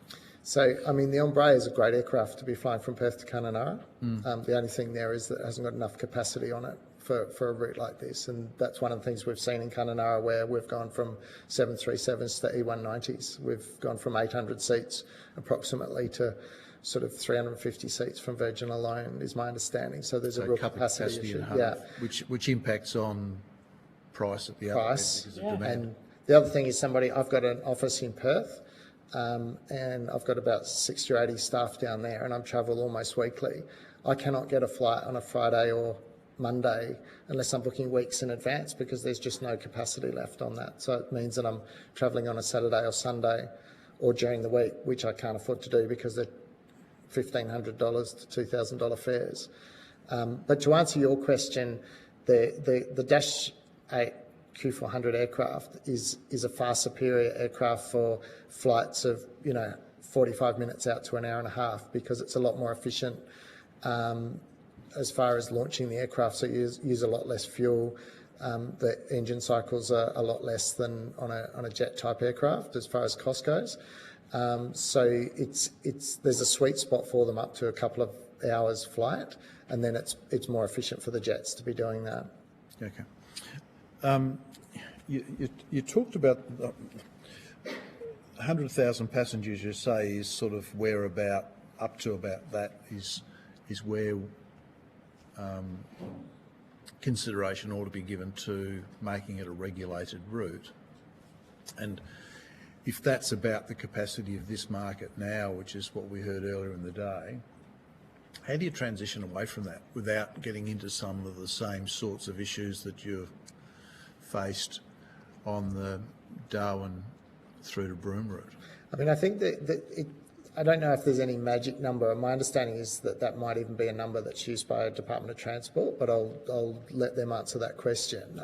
To me, it seems like the right number where you can actually have competing airlines operating on the same route. And obviously there's benefits for that. If you can go to a non-regulated, market-driven route, which obviously happens on the East Coast with the main domestic routes and some of the busier regional routes. But I think whilst there might be, I don't know what the numbers are at the moment, but maybe 70, 80, 90,000 people coming through Kununurra Airport, they're coming from different directions. So some of those are coming out of Perth, and some are coming from Broome, and some are coming from Darwin. So on the what we call the Kimberley route, there might be 50,000 people, 50,000 people on that route. Now, if you've got two airlines, Perth to Kununurra, am I? that's the Broome, Kununurra, and Darwin route, and I can provide the more accurate numbers, or at least the Shire should be able to do that because they've seen the numbers come through the airport. But when you're down around that 40, 50, 60,000 mark, if you've got two airlines competing, then the stronger airline will always win. It's about who's got the biggest bank balance. Yeah, I mean, unless they're operating sensibly. I mean, so what's a? I suppose leads me to another question. What's a reasonable fare in the market? I mean, the fares that we were providing, we would have been able to carry on providing those had we had a larger share of the market. So if we're carrying 100%, but the reality is we were running with half-empty aircraft and our competitor was running, well, we were running with less than half-empty aircraft, and so was our competitor. And we would see. So it didn't work for either. It didn't work for either party. No. So we came in because there was market failure, and competed on that route because we saw the market grow. So I think that demonstrated to see a 30% growth over a short period of time. Because you were a lower cost option. It was a lower cost option. Yeah, we're not a low cost airline. We're not at all, but it's a lower cost fare. And hence we built a good market share. But I mean, at times we'd turn up and have 5 or 10 passengers get off our aircraft, the 76-seat aircraft. But equally, there would be times where there'd be 5 or 10 people get off a 70 or 90-seated jet. And that's certainly more expensive to operate than a Dash 8 Q400. So I think it's got to be the right aircraft. And a regulated route sorts that out, and may the best airline win with all those things, but not just price. I think that's a really key thing. So in terms of that point, schedule also becomes an important element in terms of the usability of the service, and therefore its uptake. Well, I think once again, if it's a regulated route and government is actually doing the regulation, that they should be looking at all those things. So it's about time of day of operations, the amount of capacity on the route, the cost of the fares, the commitment around the KPIs as far as on-time performance, number of cancellations, what number of other airlines you're connecting to or other services. I mean, we were connecting to services that provided a connection through to Brisbane and Sydney through Darwin Airport. We flew the aircraft to Darwin and sat on the ground for 2 hours and 20 minutes so we could connect with those services in both directions. And that's an important thing where, the other way it was going, connecting with services to go down to Perth. But if we've got a functioning service that runs from Kununurra to Perth, we shouldn't need to be connecting through Broome. Unfortunately, tomorrow I'm flying to Broome to go to Perth, and I'm spending the entire day travelling because it's the only way I can justify the fare to get to Perth. And last week I travelled twice on that route, and both times came via Broome because I can't justify the cost to fly direct between Perth and Kununurra. So what's the costing you go via Broome tomorrow? Not 2,000. That's the $2,000 one, or you did a different? So the one tomorrow, I think the combined cost is, I just can't recall exactly. I know last week it was about $1,200 or $1,300, but it was compared with the $2,000 fare to come the other way, or thereabouts.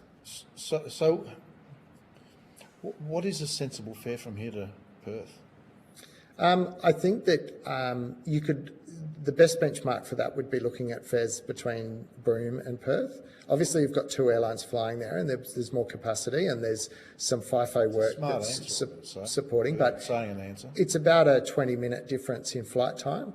But I think there's a number of, if you look at the difference in costs of airport charges, which I don't think would be material at all, it comes down to aircraft size and load factors and flight time. That's it. This route has been described as a high-yielding route. So I think it's been glory days for years for the airlines, and I think that the way that it was managed after COVID demonstrated how important good air access is to a regional place like the East Kimberley. And I think of another point here is that in the East Kimberley, we've got the Bungle Bungle in Pernalulu National Park, which is, one of Australia's best natural assets and is right up there with the lakes of Uluru. And you could argue that it's even more spectacular. We get about 30,000 visitors a year to the Bungle Bungle.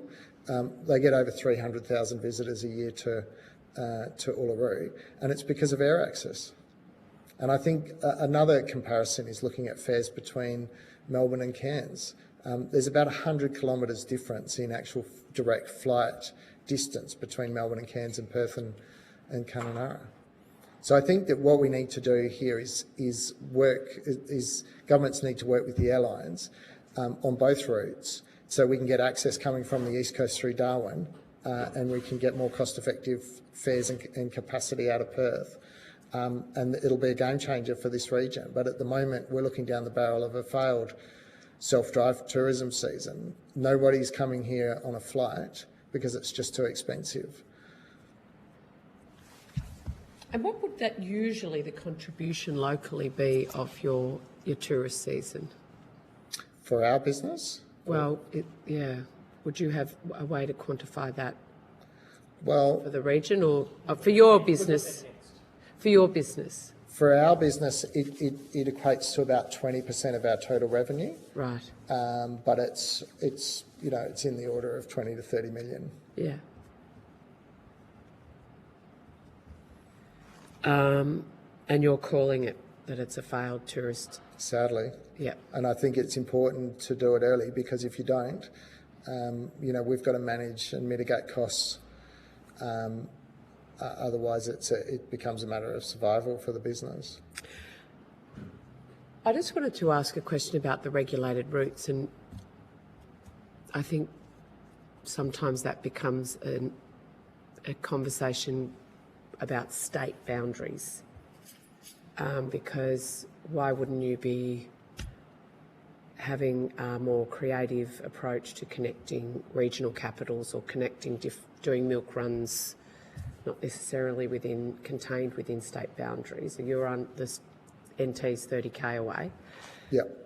How can we better construct a system that is not so constrained by states and actually is focused on connecting humans with economic and health and education opportunities? So I think this is a good example of that. This is actually an example of a route where only one sector needs to be regulated, and I think the other sector will sort itself out, just because half the traffic or a large percentage of the traffic actually goes from A to C rather than A to B or B to C, if that makes sense. So if you regulate one part of it, market forces will determine that the rest of it will sort itself out. However... But you're effectively constraining the options available to the market at Part C. So I think that this is a role for federal government to actually come in and work with the states and territories to say, one of the conflicts straight away is a territory or state will say, well, we need to support our regional operator.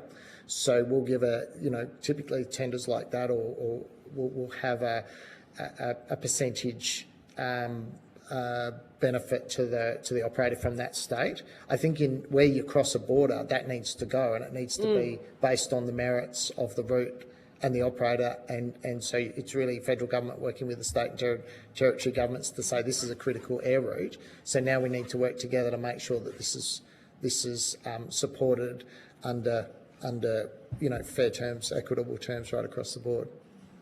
Because the way you're describing regulation, to Senator Whish-Wilson's point, it's not about a subsidy. Not for this route. It's almost an underwriting and giving confidence and certainty for business investment over time. It's a non-cost to state and federal governments that will actually benefit state and federal governments because it improves improves the economics for the regions that it's supporting. So, I mean, as I say, we saw a 30% increase in the number of people coming in a fairly short space of time, and it means that people can travel. Livability increases. You'll get more tourists to the region, so everybody benefits. And so does the airline over in the longer run, because they know that they can be then investing in that route for a period of 5 years and potentially beyond. I just want to challenge something you said to Senator Colbeck, because I live in a Albury-Wodonga region in Victoria. We had Rex flying like a 6:30, 6 a.m.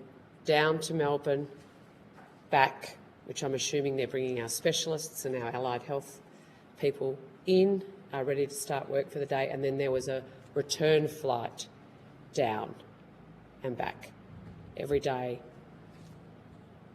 a third of the price of flying Qantas to Melbourne. Qantas then comes into the market, has one flight a day, but it's a lot more expensive. Effectively, there is now no Albury-Wodonga to Melbourne service by anyone, because they did Rex out, and now they've decided they won't do that route anymore either. So I'm just wondering, because for me it was the time of day that was the benefit of the cheaper Rex flight, because it allowed a daily visit in both directions for whatever reason. But for us it was around health, and Qantas only had one flight a day, which sort of removed all that. How do you sort of create a system, that matrix, where it isn't just about having a service? If you're only in the tourism game, that might be the case. Yeah. But if you're trying to run a health get health stuff happening, education, mining shifts, etc., where you've got set start times and finish times, how do you sort of make that happen? So there's so many pieces to the jigsaw puzzle, Yes. because at the end of the day, Is it possible? It is, absolutely it is. So, I mean, I think we do that. We run a service with Nexus between Geraldton and Perth and back. We compete with Qantas on that route. We did it when there was less services being offered by Qantas on the same route. But we have based, at great cost to us, we've based our base in Geraldton. So we employ regional pilots, regional cabin crew, we employ cabin crew locally. And then we provide a morning service that runs out of Geraldton down to Perth at the same time as there's a Qantas flight coming in the other direction. And so we're providing a different schedule, but it's still a marginal route for both airlines, because there's, the ideal scenario would be you'd run 3 services a day. You'd have one in the morning in both directions, one in the middle of the day, and one at the end of the day. Now, for an airline, if there's less demand in the middle of the day, the way they increase demand is have a lower cost fare. But I think that it goes back to the regulation of a route. It's not just about the cheapest price. It's about what time are you going to run, which communities are you servicing, and what is the frequency of service. And a middle-of-the-day service, and I lived in Wagga for a number of years, and I know Albury-Wodonga very well, and I travelled on the Rex service between Wagga and when it was only Rex operating on that route.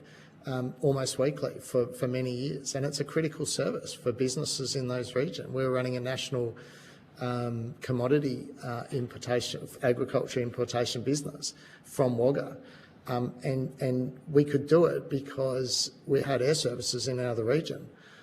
So you can absolutely do it, but I think it comes back to regulating routes. And the only other, sorry, Chair, I know you've got other questions, but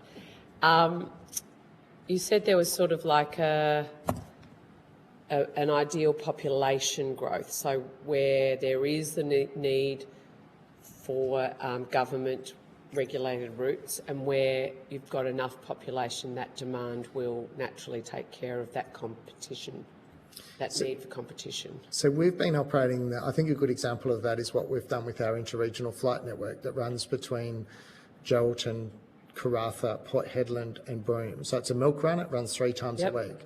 And what we set that up to support the towns of Geraldton and Broome as service towns, FIFO towns for the Pilbara, but also having a connection for people that live in the Pilbara, the 50-odd thousand people that live in the Pilbara, to be able to access Geraldton and Broome, either for visiting family and friends, or actually leisure time to get out of the Pilbara. And what we've seen is a steady growth from the day we started. There's almost not been, I think there's been 1 month where we haven't seen a growth year on year. of the number of people doing that. And now we've got people that have based themselves in Broome and Gelton that are supporting the Pilbara, and that's their new home, and they're benefiting from being able to access the powerhouse of the country as far as their work goes and providing those skills. So yeah, I think that these things take time. And for a new airline, again, I mean, we couldn't be doing that without the subsidy support we get, but we've also invested millions of dollars into that, and we haven't turned a profit on that route yet ourselves, even with the subsidy, but we're very committed to that. And I think that's where... When will you? When are you planning? Well, I think we're getting very close. So I think we're getting very close. The issue now is we need to hold on to that local government and state government support to be able to continue to grow it. And that's where I think you need to be able to work with governments, state, federal, local governments, on individual routes to say what works, because they're all different.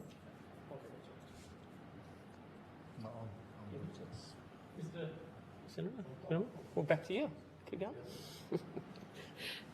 Because, I mean, I think one of the challenges with saying let's regulate all the routes is it becomes very North Korea. Instead of working out, like letting a market grow, develop. That's why Bonza was so fascinating, watching the Albury Sunshine Coast just go explode. Yeah. So just, yeah, I'm perplexed because I am on the side of politics that doesn't want everything regulated, but I'm in a political party that wants to make sure the regions are not left behind. And I think that's kind of the challenge to get that setting right. Do you have any advice to us? Yeah, I think that I want to be really clear that I'm not suggesting that every regional route is regulated. I think that it's where there's market failure. So I think that... But how do you test that? Well, I think that... what criteria do you... Well, I think where you've got key stakeholders in a region that is saying there's market failure, it's time for government to step in and have a look, and then to work with the airlines to see whether there is actually market failure and compare it with other regional routes to say, as a benchmark, is this a fair price to be paying? There will always be someone saying there's market failure. That's right. And aviation is a really I hear tough... market failure used every second minute. Looked at this, for example. I mean, they'll look at market concentration and barriers to entry and the typical things we associate with market failure. Are you aware of whether they've done an analysis on? I'm aware that I've had contact with them because they've been asked to look at that by other stakeholders. Yeah. I think I can't say too much more on that because I don't know too much more on it. But I think that they're like, this is a tough one, and I know every regional town wants improved their services and they want it to be funded and all that. So I absolutely get that. I think it comes down to looking at almost each route on its own. But I think we've seen on the East Coast where you've had competition between two key airlines in a regional sense that's actually done a lot of harm to the regional areas that those airlines support, and that's problematic.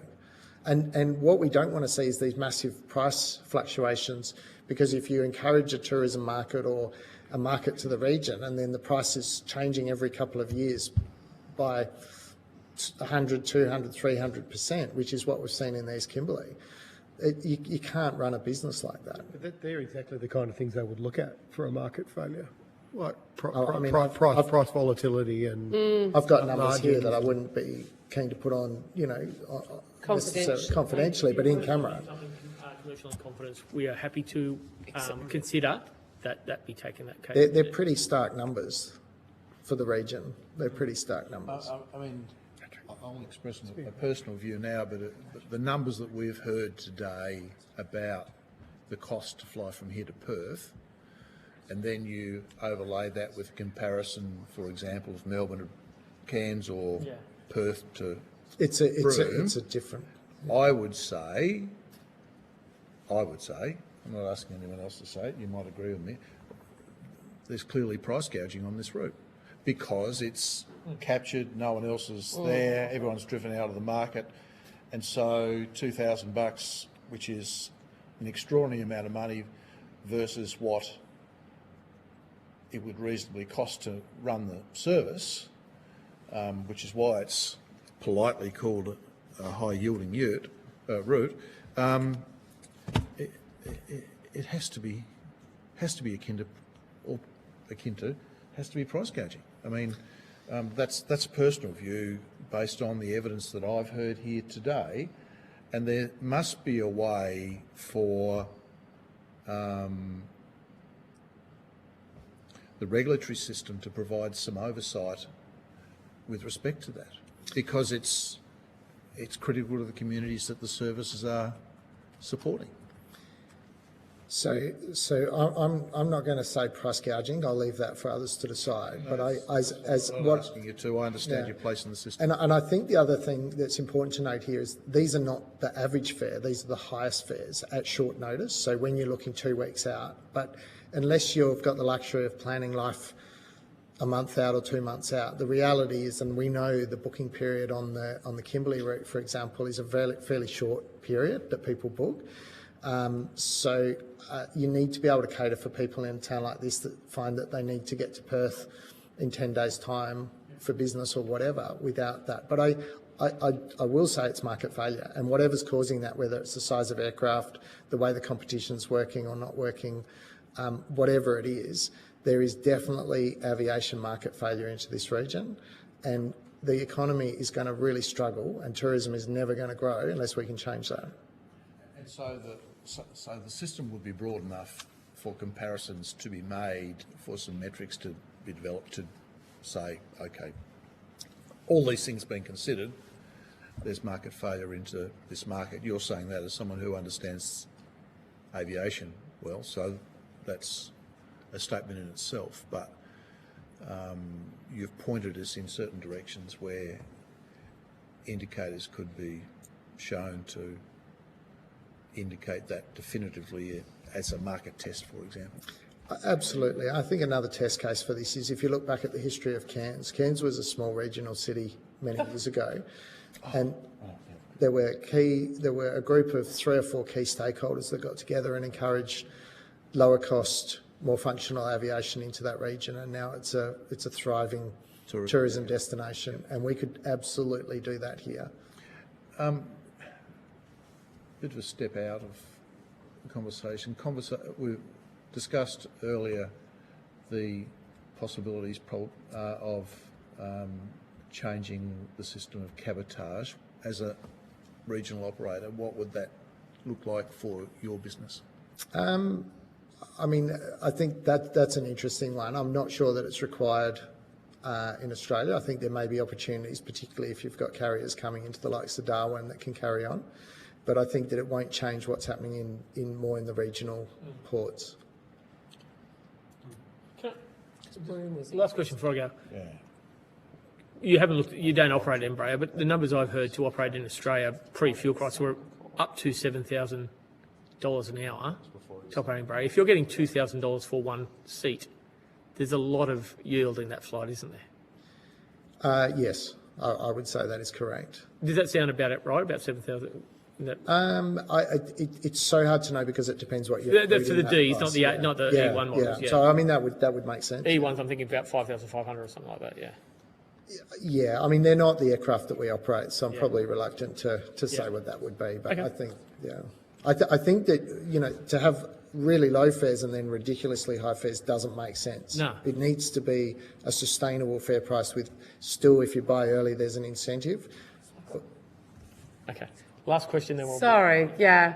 We've heard like one of the barriers to accessing the state subsidy scheme, the actual subsidy, is having a frequent flyer scheme and, knowing how expensive they are to run and complicated, really sort of favouring the big end of the aviation sector. How do your customers access the subsidy? So... They don't get it? No, we do on our. So we are on the Zone Cap fare for Geraldton down to Perth. It's obviously a lot shorter route, and the fares are a lot closer to what you can get under the scheme anyway. But we have a very high percentage of the number of locals that use that. I as a user of that, and so Virgin's a key operator here.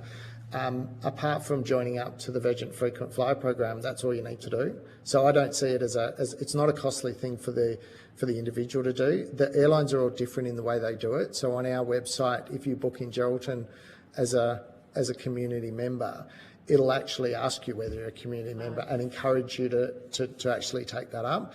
The airlines have all got their own ways of doing it, but I don't see that as a major barrier. Okay. And just finally, do you offer flights as part of the Air Services Australia en route charges payment scheme? Maybe on notice. Yeah, I'll take that on notice. It's a grant program. Yeah, I believe that we do, but let me take that on notice. Yeah, There's a number of sort of programs around the air service charges, so I just need to take that on notice if I can. You should, fly east. Thank you for your... Yep. Just so in case we can get your view on Hansard and into a report potentially, do you have any views on a national passenger levy? Is this for the support of new infrastructure in the... Yeah, for new infrastructure and for redistribution. For the... Yeah. Per passenger. Bring it on. Yeah. I thought you might say that. So, I mean, I think this is critical because the cost of having those services in a town like Kununurra are so high, and it gets past. It's something I should have had in my paper actually, but they're so high, and yet you look at the number of people and the cost of the bigger airports to put the small number of passengers that we have in the regional areas across everybody that flies and average it out. It would be, I imagine, it'd be cents that would add to them, but it would be many, many dollars that would reduce regional aviation costs. So I'm very, very supportive of that. Thank you for your evidence today. If you have taken any questions on notice, please provide the answers by Monday, the 18th of May. But thank you for your time and see you later. Thank you all.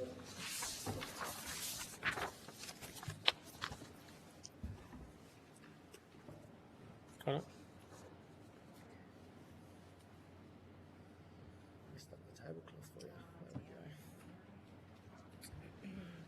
Right. I now welcome Ms. Keita Bond from East Kimberley Chamber of Commerce and Industry and Mr. Bill Tatchell from Australia's Northwest Tourism, who joins us via teleconference. Are you there, Mr. Tatchell? Yes, I am indeed. Thank you very much. I understand that information on parliamentary privilege and the protection of witnesses giving evidence to Senate committees has been provided to you? Both? Not this That's week. correct. Last week, yeah. For the Hansard record, we'll start with Ms. Bond in the room. Could you please state your full name and capacity you appear today? Keita Jane Bond and CEO of the Chamber of Commerce and Industry. I probably should mention I'm also a local councillor and I sit on the airport committee, or the Shire Airport Committee. Yep. And Mr. Tatchell? Bill Tatchell, CEO of Australia's Northwest Tourism. Right here, I'll start with Ms. Bond here. I invite you to make an opening statement if you'd like to. So it's hard act to follow after Michael being aviation, and our kids went to school together as well, so I know he's been here for a long time as well. But I do want to open with the fact that air travel here is an essential public service. It's an essential transport service. It's not something, tourism is definitely part of what we do, but here as the Chamber of Commerce, livability and actually having people opt to live here as part of our workforce and part of our running our economy it's essential to have a service where people can get in and out of here, particularly when most people's families don't live here, so they really want to be able to get back to wherever it is they'll come from, to actually do that. So it's not nice to have. It's a public. So it's like and we don't have public transport here either. But also we're actually. It's inequity in so many ways in terms of public transport, but this is just one of them. So I would like to start with that. I'm talking mostly today about the impact on small businesses, the impact on not being able to keep a workforce. COVID actually did impact that for people coming here because we seemed so much further away once it was so hard to get places, and now people are actually quite nervous about living in a place where you can only get out certain days. Michael made some great points. I went to Perth recently for a work conference, 298, that'd be great. Wow. $2,981 return to get there and back. Thankfully that was paid for by my organisation, but that's impacting what we do for small businesses. So the impact is a flow-on effect. I'm flying to Darwin tomorrow to buy a car. So we can't buy a car here. You can on Facebook or Marketplace. I'm going to a car dealership to buy a car. It is costing my husband and I $775 each to fly one way to Darwin. It was a last-minute decision. We decided last week. But really, $775 will be in the air for maybe 55 minutes. Banditry, that is. Sorry? It's banditry. Yeah. So it's, and these are the things, I suppose, when we talk about inequity, you can't buy a car here. Well, there's no sort of new dealerships here. So you have to get out, and the closest places to go is going to cost you that much to get to where you're going. So you're impacting, as I said, sort of that multiplier effect of impacting on people living here. Also representing small businesses to actually negotiate any kind of business negotiation where people do need to travel or have meetings and those sorts of things. It's actually nearly impossible sometimes. It's great to have, we know now that we can do everything on VC. We've got Bill here today on VC, but to actually be in the room with people is so much different, and that has caused people to just not grow. And in not growing, they are just reducing. So I heard before you were talking about market failure. I think that's only one part of what we're talking about here. We're talking about a town that will not be able to function without things like air transport being adequate and equitable for this town, particularly this town, but for this East Kimberley region. I did read through some of the submissions. RDA definitely spoke to airlines being a public transport. And it did talk to why the fees are structurally so high, but I don't know if anyone can really give a reasonable reason for a $775 flight for 55 minutes. I know that Qantas says, and we know that regional airlines, regional towns everywhere in Australia are suffering higher costs, but I think ours are significantly higher. And I am not in aviation, and it was frustrating to sit and hear that this is a high yield area, because the yield is coming from people who are struggling to just make this town work and make it, we stay here because we love it here and we believe in this place, but it is very tricky to continue to do that when you hear things like it's a high yield. It shouldn't be, because you're yielding from people's pockets that just can't afford it. So I think that is, Michael wouldn't say it, but I would say it, that is price gouging, is actually taking a higher amount of money from people just because they have no other choice. So the spikes in the high season that were looked at in Broome, that were put in one of the submissions, was 1,200 to 1,500. I was on the end of the wet season when I booked the 2,981 return. So it's not even comparable to Broome, having a look at what happens. And as Michael said, it is good to look at that price of what it costs to get to Broome directly from between Broome and Perth, because that's what we should be looking at. The fare prices that happen in Broome, I think he said it was less than 100 kilometres by air difference, which I wouldn't know all those stats. Michael is aviation. But that we are still a significantly higher than whatever happens in Broome, and we know Broome's expensive. We know Broome will have a similar argument. And again, the workforce. So what we end up with is people who are flying in, flying out, really barely, because they can only get out in and out on certain days. That's costing more for the businesses to fly people in and out of here. And I know this sounds ridiculous, because the fly in, fly out model ends up being a better option for people who can't get in and out of here. So again, it impacts our town, actually the economy of our town, and the multiplier effect of having people live here, and how the economy works in a small town. Thank you very much. Mr Tatchell. Thank you, Chair, and member of the committee. It's a opportunity to speak today. Mr Tatchell, are you on a speakerphone? Because we're having trouble. It's a bit mumbling. Can you either pick up the phone or put it on a headpiece or something? Yeah, is that better? Yes, it is. Thank you. No worries. Just to say, thank the Chair and Committee for the opportunity to speak today. Australia's Northwest Tourism represents tourism businesses across the Kimberley, Broome and the Pilbara. And I'd like to start with a very simple but important framing. In our region, aviation is not a convenience, it's an essential piece of infrastructure. Unlike metropolitan areas where transport options exist and demand is dense, aviation in the Northwest Australia underpins broader economic participation, workforce mobility, access to health services and viability of the visitor economy. The challenge of regional airfares is often framed as a question of competition, but from our perspective, it's more fundamentally a structural issue. We operate in what we call thin markets, lower routes with less consistent passenger volumes. Combined with vast distance, high operating costs and strong seasonality, the cost per seat is inherently higher. In practical terms, that limits how many airlines can sustainably operate on these routes. In some cases, the market cannot reliably deliver a service at all. That is why the mechanism such as a regulated route exists, not to increase competition, but to ensure connectivity in markets where competition is not sustainable. In our submission, we highlighted that price is only a part of the issue. Reliability is equally critical in remote markets. Recent data shows that the Broome to Perth corridor recorded some of the lowest on-time performances nationally.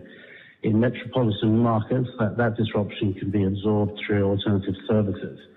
In our region, with limited frequency, delay and cancellations can result in missed tours, disrupted cruise connections, missed flight connections, workforce impacts and rapid loss of visitor confidence.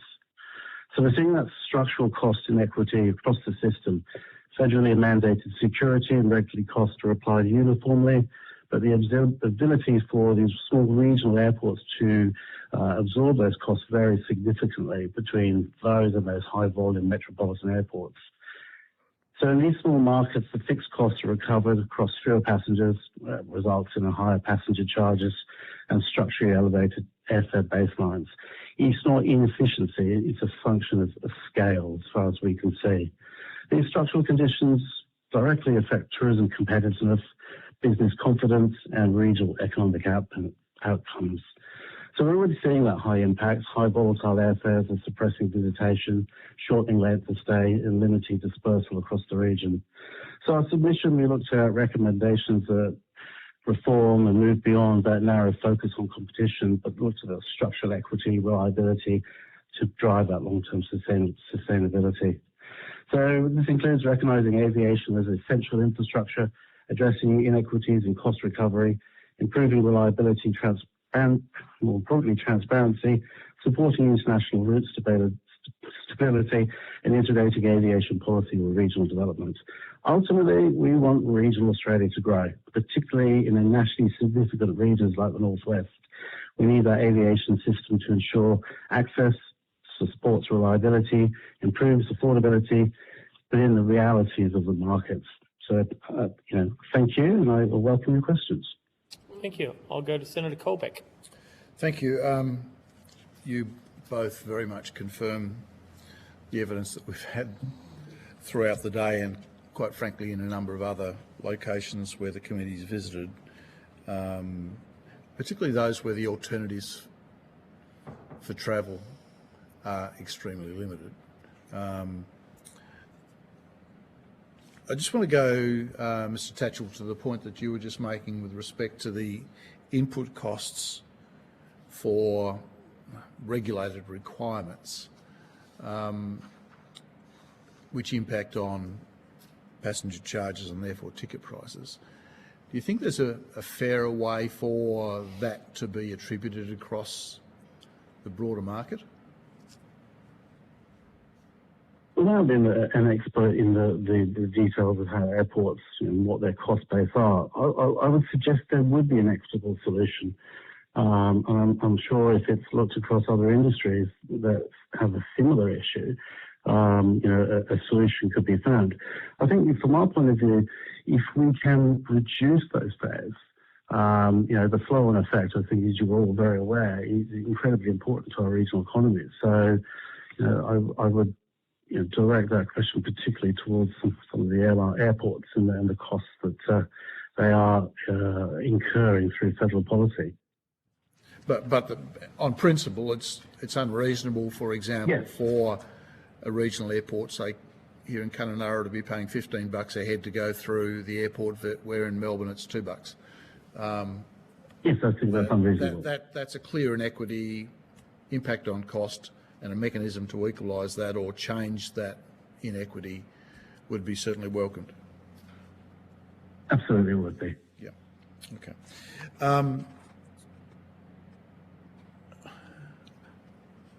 Ms. Bond, I just want to go back to your commentary around where you see the prices are here in the market.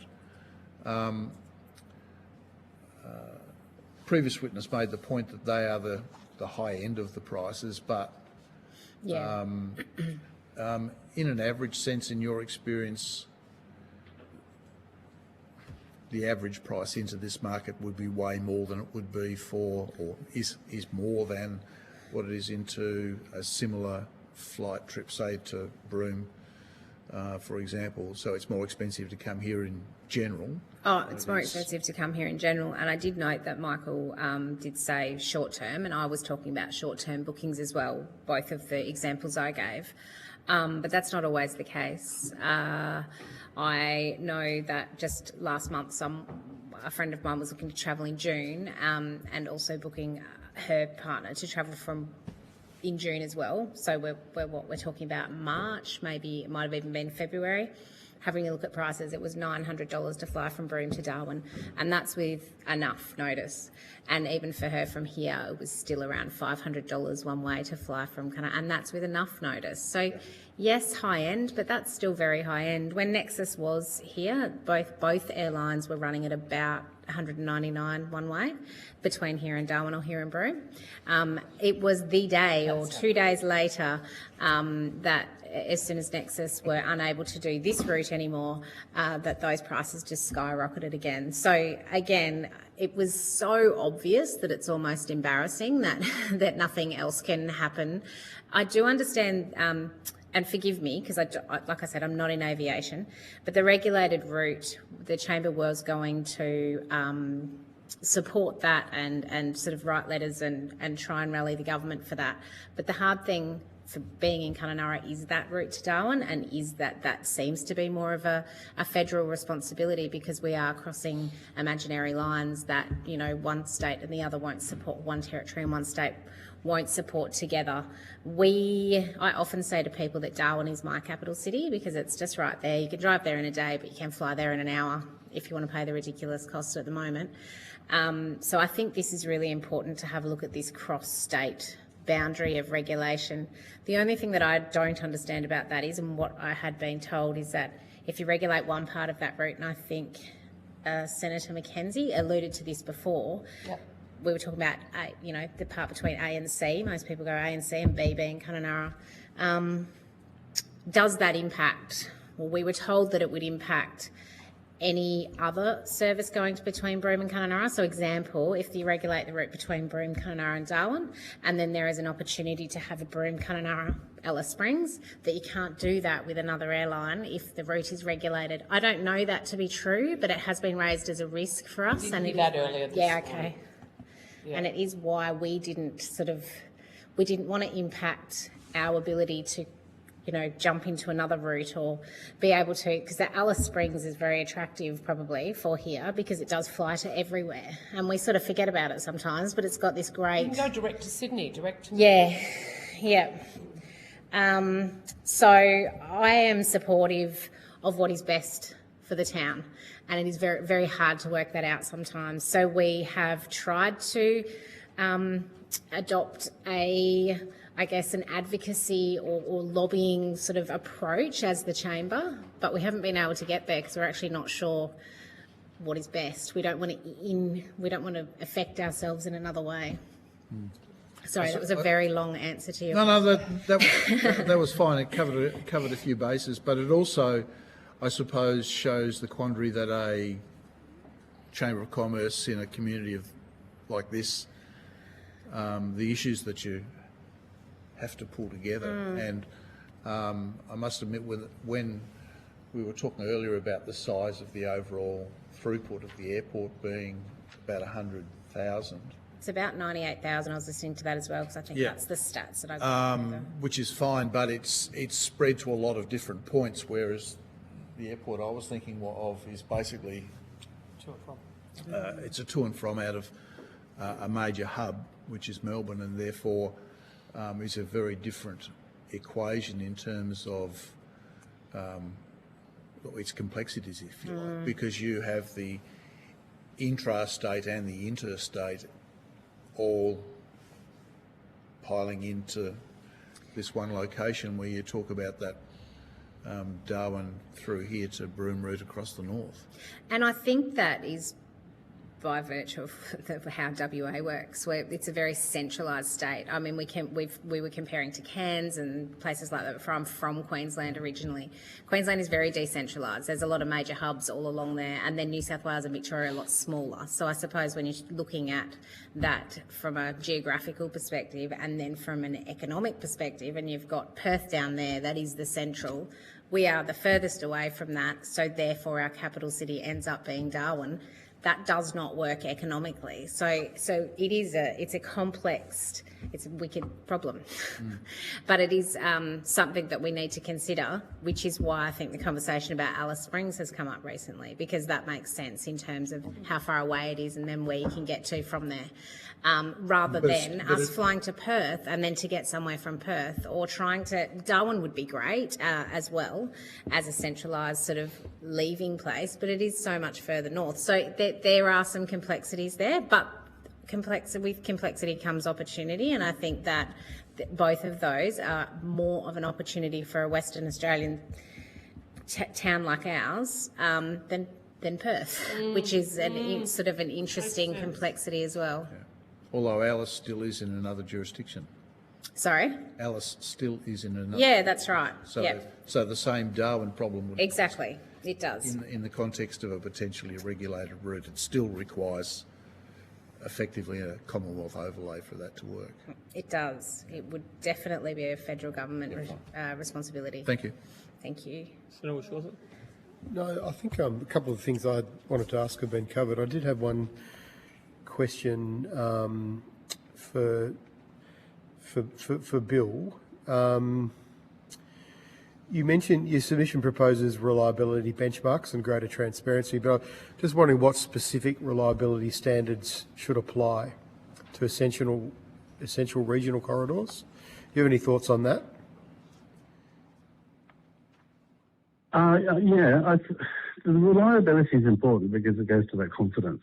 And when you have a route that's got the least amount of confidence in the country, it doesn't help you market and drive tourism into the region. That reliability piece is incredibly important. And in fairness to the airlines, they're working towards that, and the airport is working with them. And it's an evolving point. The transparency, I think, is more important. That transparency on fares, they have the visibility of how many of the affordable fares are actually available. Transparency on the network, what is actually occurring, and transparency very much so on that reliability piece.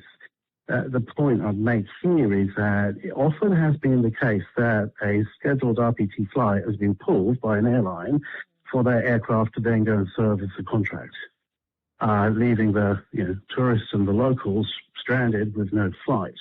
And if you can strip away that, you'll start building that confidence within the community, building that confidence within the tourism and growing the visitor economy, because your flight will leave. You have visibility on it. And I think one just needs to look at the 7 o'clock in the evening flight and its departure times and when it actually does leave or doesn't leave. Okay. Yeah, fair enough. You also your northwest tourism, and you have to forgive my ignorance as a Tasmanian, but I presume that would cover in your east Gascoyne. The northwest, Bill. Sorry, the northwest is WA. So right. Okay. So Broome's got an international airport now. Is that correct? It's a designated international airport. It doesn't, at this point in time, have inbound international flights. We did, but not at the moment. But it will. It's had moments of Bali a long time ago, then it had moments of Singapore. We would like flights, absolutely we would. But from a tourism point of view, we're looking for an inbound market. Bali is an outbound market. So our focus would be, in supporting the airport, Broome International Airport, in their acquisition of flights from particularly Singapore would be a very, very useful inbound market. What kind of mechanisms would help stabilise those fragile international service deliveries? At this point, it's more about attracting. The regional tourism bodies of the Northwest and the airports of Northern Australia socialised a concept looking for a Northern Australia aviation attraction fund.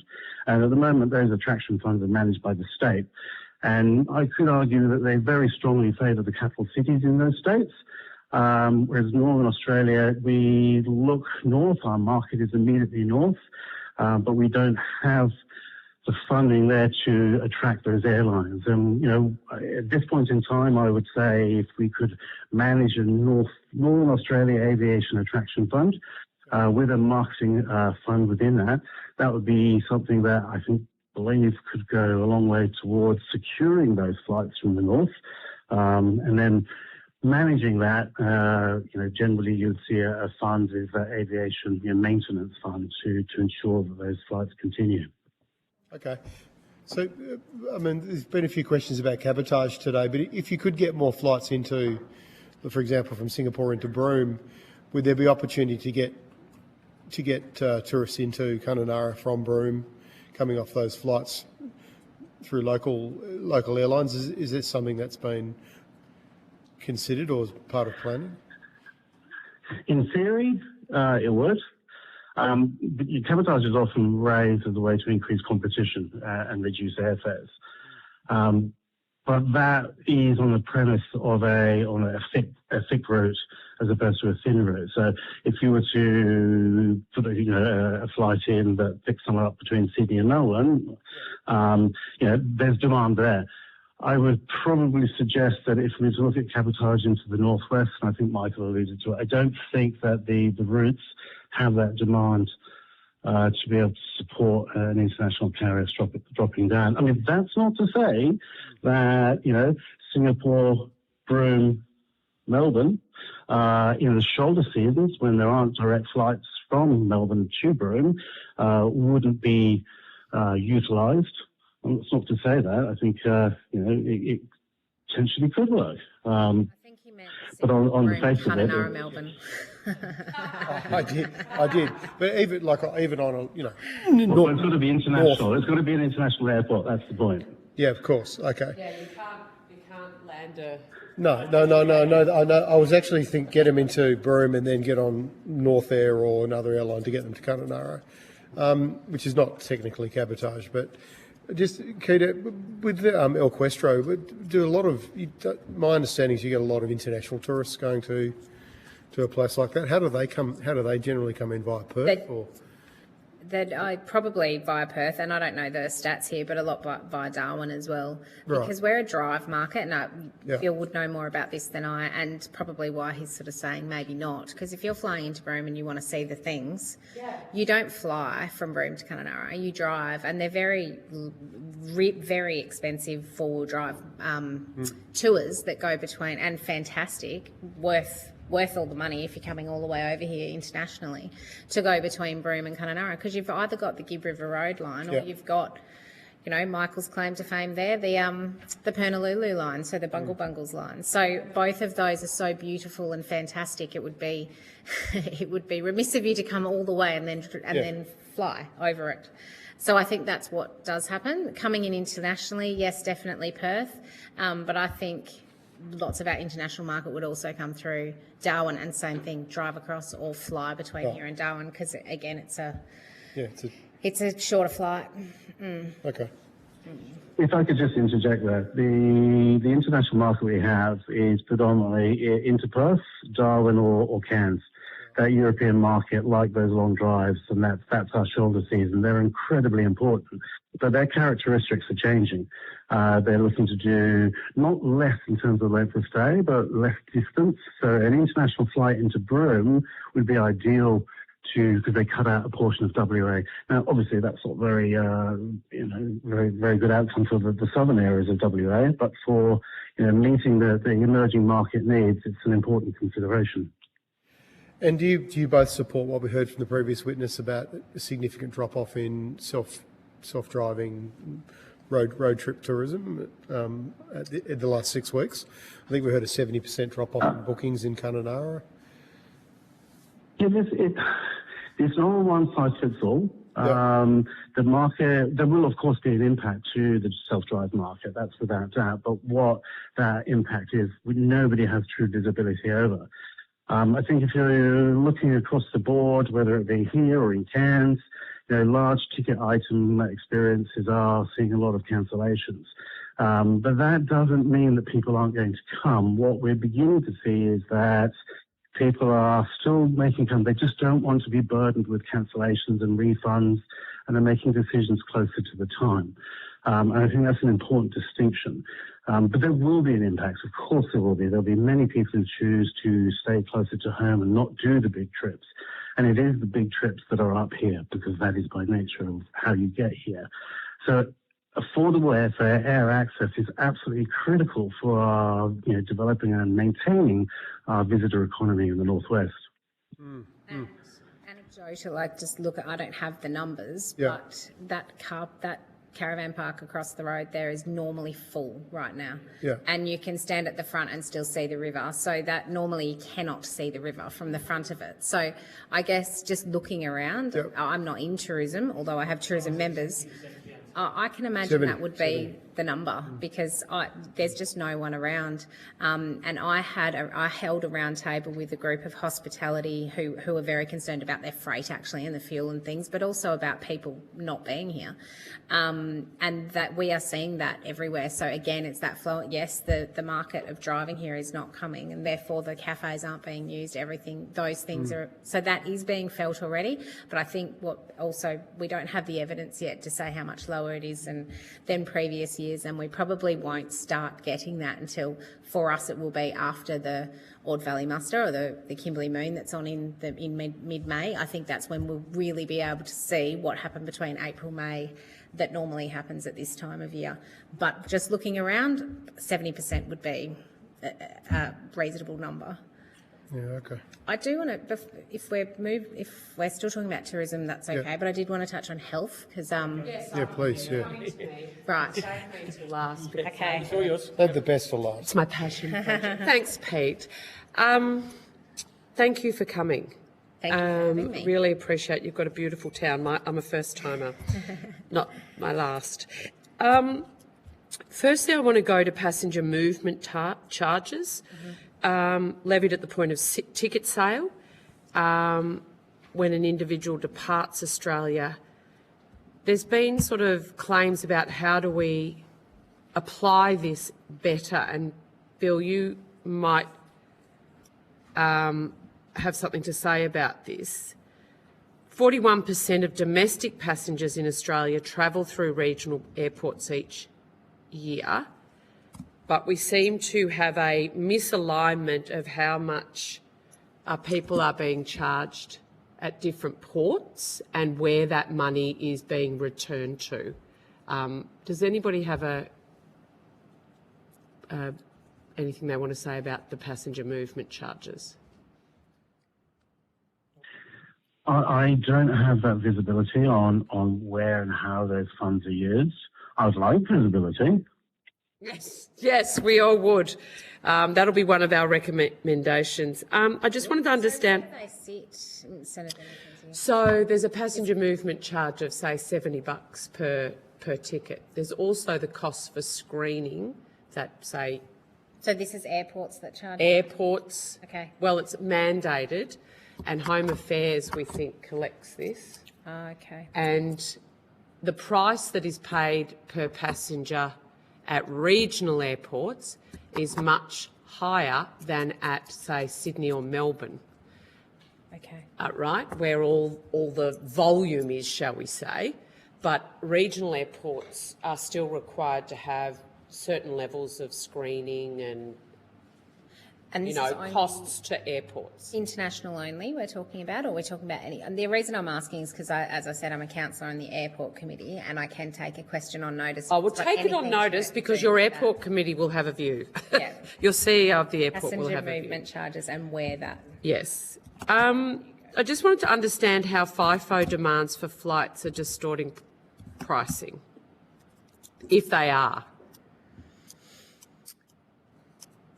Yes, there are, particularly into the Pilbara. The airlines have their contracts with mining companies, and in some instances, Tom Price and so on. So those are the flights that come in. If you're a tourist and you want to buy a ticket, very few tickets are actually available. But if you do, you're paying a substantial amount of money. There isn't a tourist structured airfare within that, because ultimately the mining companies chartering the aircraft. Into Karratha, it is distorted. Accommodations is distorted. Car hire is distorted. Mining companies are required to have their staff there. Health services are required to have their staff through the region. And government pays what they need to pay to ensure that they can deliver their services. And it comes down to pricing and yield. And if the demand is there, and I think a number of people have talked about why are prices so high. A lot of it's dynamic pricing. It's an algorithm in a computer in some room in some city that is making a determination on what those fares should be based on yield, based on time, historical data. So when you've got a continuous flow of people in high vis or health services going to these regions, they know that people will have to pay that. And tourists, visitors, get wrapped up in that, which is why that zone cap fare and the affordable airfare scheme that we have here in WA are critical components to ensure affordability. Thank you. I just add to that? Yeah. We don't see that as much. Karratha gets a lot more, has a lot more mining industry there, obviously, than Kununurra does. We're only just coming into that space again now after Argyle sort of closing down after 30 years of being here. But still, that was only one part of the industry. What we have seen is there is a mining company that's been operating in Halls Creek or out the back of Halls Creek for around 16, 17 years. And that mining company was really keen to start supporting the East Kimberley. So they've got their head offices in Broome. And the reason for that originally was because it's easier to fly from Broome to Halls Creek on a charter than actually get from Perth to Kununurra to go. So this actually continues to impact Kununurra just with that one mining company. Now, I know that one of the directors that took over at one stage was trying to have everyone fly into Kununurra and then use the charter flight out of Kununurra to Halls Creek, which would make so much sense and actually be so much better for the East Kimberley and also the smaller charter companies on this side, hence increasing our workforce and all those sorts of things. But they just couldn't. They couldn't actually get here. It was everything from reliability to accessibility, just the days that they run, and price. So that is just one example that we have now, and we're now increasing that industry by a lot, probably more 70% with some of the mining industry that's coming into the East Kimberley currently. Apparently we're full of rare earth, so everyone's digging holes. But what we're concerned about is that won't actually reach the community because they'll have to fly into places like Broome and fly in and out of there. The actual project itself, that it's somehow more efficient and effective for the project to literally build their own. They do that a lot. Their own airstrips. They come in and out of that, yeah. For charters out of capital cities rather than use. I think there's a very similar situation with sort of other airports in other jurisdictions in the north who want to make sure this workforce and these opportunities go through the existing assets rather than bypassing them. Yeah, which I think is more their social responsibility now than that is more interrogated now than it used to be. Mr Tatchell, do you have an idea of how you could do that without impinging on, you know, someone's right to hire a charter and fly their workforce around? It's an interesting one. I've just heard it in another jurisdiction yesterday, and the same problem, different project, and I thought, oh, I hadn't thought about that. Yeah, I mean, Broome, let's take Broome as an example. A large number of mining workforce fly into Broome and then they go to the heliport and they fly out of Broome. That mining company may wish to relocate their helicopter services by flying them in to the location outside of Broome. And that may work then, but the economic impact that would have on Broome would be significant, absolutely significant. So it's a double-edged sword. You want, but you need to make sure that the two industries, the visitor industry, well, the visitor economy and you know, mining and agriculture can work hand in hand. I wish I had answers. No, well, Mr Tatchell, just on notice, if you do come up with something, please feel free to feed it in, because it's just an interesting conundrum that I think, given the development of the North over coming decades, is something we'll probably be struggling with more rather than less, and I'd like to sort of get ahead of the curve. I just finally, and this one's for Mr Tatchell, really appreciated your comments to the Bush Summit last year around regional aviation, and specifically to cabotage. You know, and I was thinking, I'm the Shadow Minister for Transport, but thinking about Broome, Darwin, absolutely, maybe Cairns. I mean, why haven't we got a cabotage regime in place for these, you know, or at least have piloted it somewhere for a while? I will go out on a limb here on a personal statement. I think it's protectionism to our domestic airlines, to major domestic airlines. It suits a narrative. But I think, you know, I've lived up here for 2.5 years now, coming from the East Coast, and, you know, I can't, you know, tell people who don't live here enough the importance to look at alternatives. And if they, you know, require pushing of the boundary, they require policy change, I think we owe it to ourselves to look at all options and how they could be used to reduce the cost of access, reduce the cost of freight. You know, I think it's really important for everyone to understand in the northern parts of Australia, in the northwest here, you know, our goods and services, our goods have come 2.5 days on the truck from down south. You know, if you want to, you know, I'm renovating a house. If I want to get something that's not in stock, I've got to do a special order and it comes in. So the ability to look at ways that we can reduce the cost for business, and if that's cabotage by freight or if it's about increasing access, all of those fundamentally will go to improve the broader economic base of the Northwest. Thank you. I appreciate that. No further questions. That being all, thank you for your evidence today. Both of you have taken any questions on notice. Can we please provide those by the 18th, Monday the 18th of May?